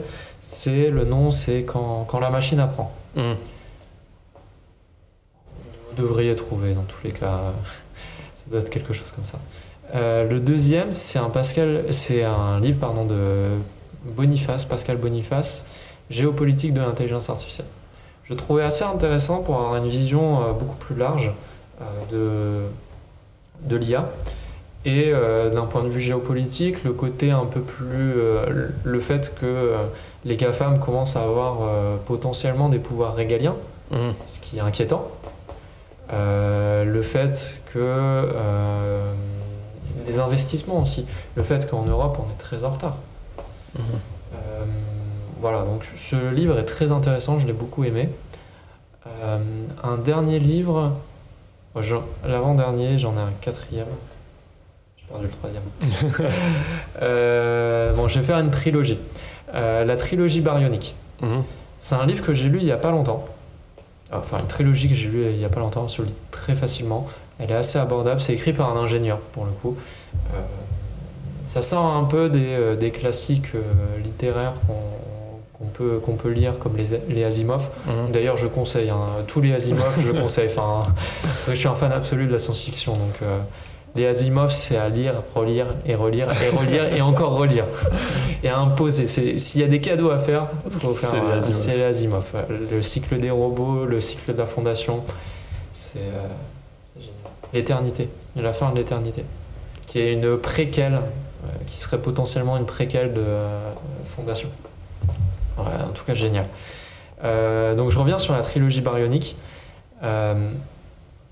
Alors, c'est un auteur je crois qu'il travaille dans un ingénieur en cybersécurité, et il a amalgamé quand même énormément de choses sur des sujets différents, sur des sujets par exemple sur l'impact environnemental de l'être humain.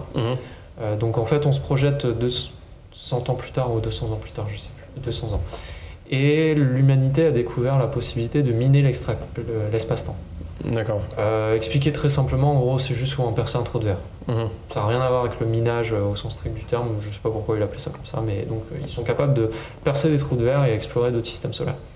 Et ça, donc c'est 200 ans dans le futur, mais entre deux, il y a ce qu'on a appelé la grande migration climatique. Parce que globalement, le réchauffement climatique a fait que le climat s'est totalement déstabilisé, il y a eu des crises migratoires, il y a eu un nombre de morts incalculable, et donc le monde essaye de se sortir de ça. Et donc justement, explorer d'autres systèmes solaires, c'est une des manières pour faire rêver les gens. Ensuite, il y a un autre point qu'il a amalgamé qui est plutôt le côté philosophique au niveau des sciences. Tout à l'heure, on parlait de la science qui est censée expliquer tout. Et dans ce livre, je ne vais pas trop spoiler, mais à un moment, il y a un scientifique qui parle des limites. On ne pourra pas dépasser certaines limites. Et donc, ça vient mettre un frein à toutes les démarches scientifiques. Et justement, ça explore les conséquences de ça. Qu'est-ce que ça a comme conséquence, en fait, de se dire on a des limites intrinsèques qui font qu'on ne pourra jamais dépasser. Il y a aussi le côté intelligence artificielle qui est mis dedans. Au final, les gens se retrouvent, les enfants sont éduqués par des petits robots en forme de boule parce que le robot humanoïde n'a pas percé et a posé beaucoup de problèmes. Quelles conséquences ça a sur les enfants? Et donc, si on extrapole, quelles conséquences en fait aujourd'hui a l'intelligence artificielle, les systèmes type ChatGPT et compagnie, sur les jeunes d'aujourd'hui? Et donc, il a amalgamé tellement de choses que d'un point de vue philosophique, c'est excellent et ça fait réfléchir et c'est super abordable comme lecture. D'accord. C'est pas du Rousseau, c'est pas du Diderot qui quand même prennent un peu de temps à se mettre dedans. Non, c'est assez abordable. Et je n'ai pas retrouvé le 4e livre, donc je vais m'arrêter sur les 3 livres. Ça marche, c'est très bien. On mettra toutes les références en description.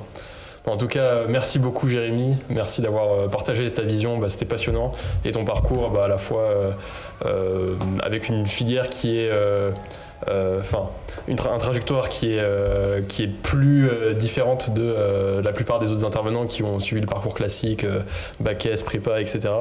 Et en tout cas, je pense que ça inspirera beaucoup d'auditeurs ton parcours. Merci beaucoup. Merci beaucoup Louis.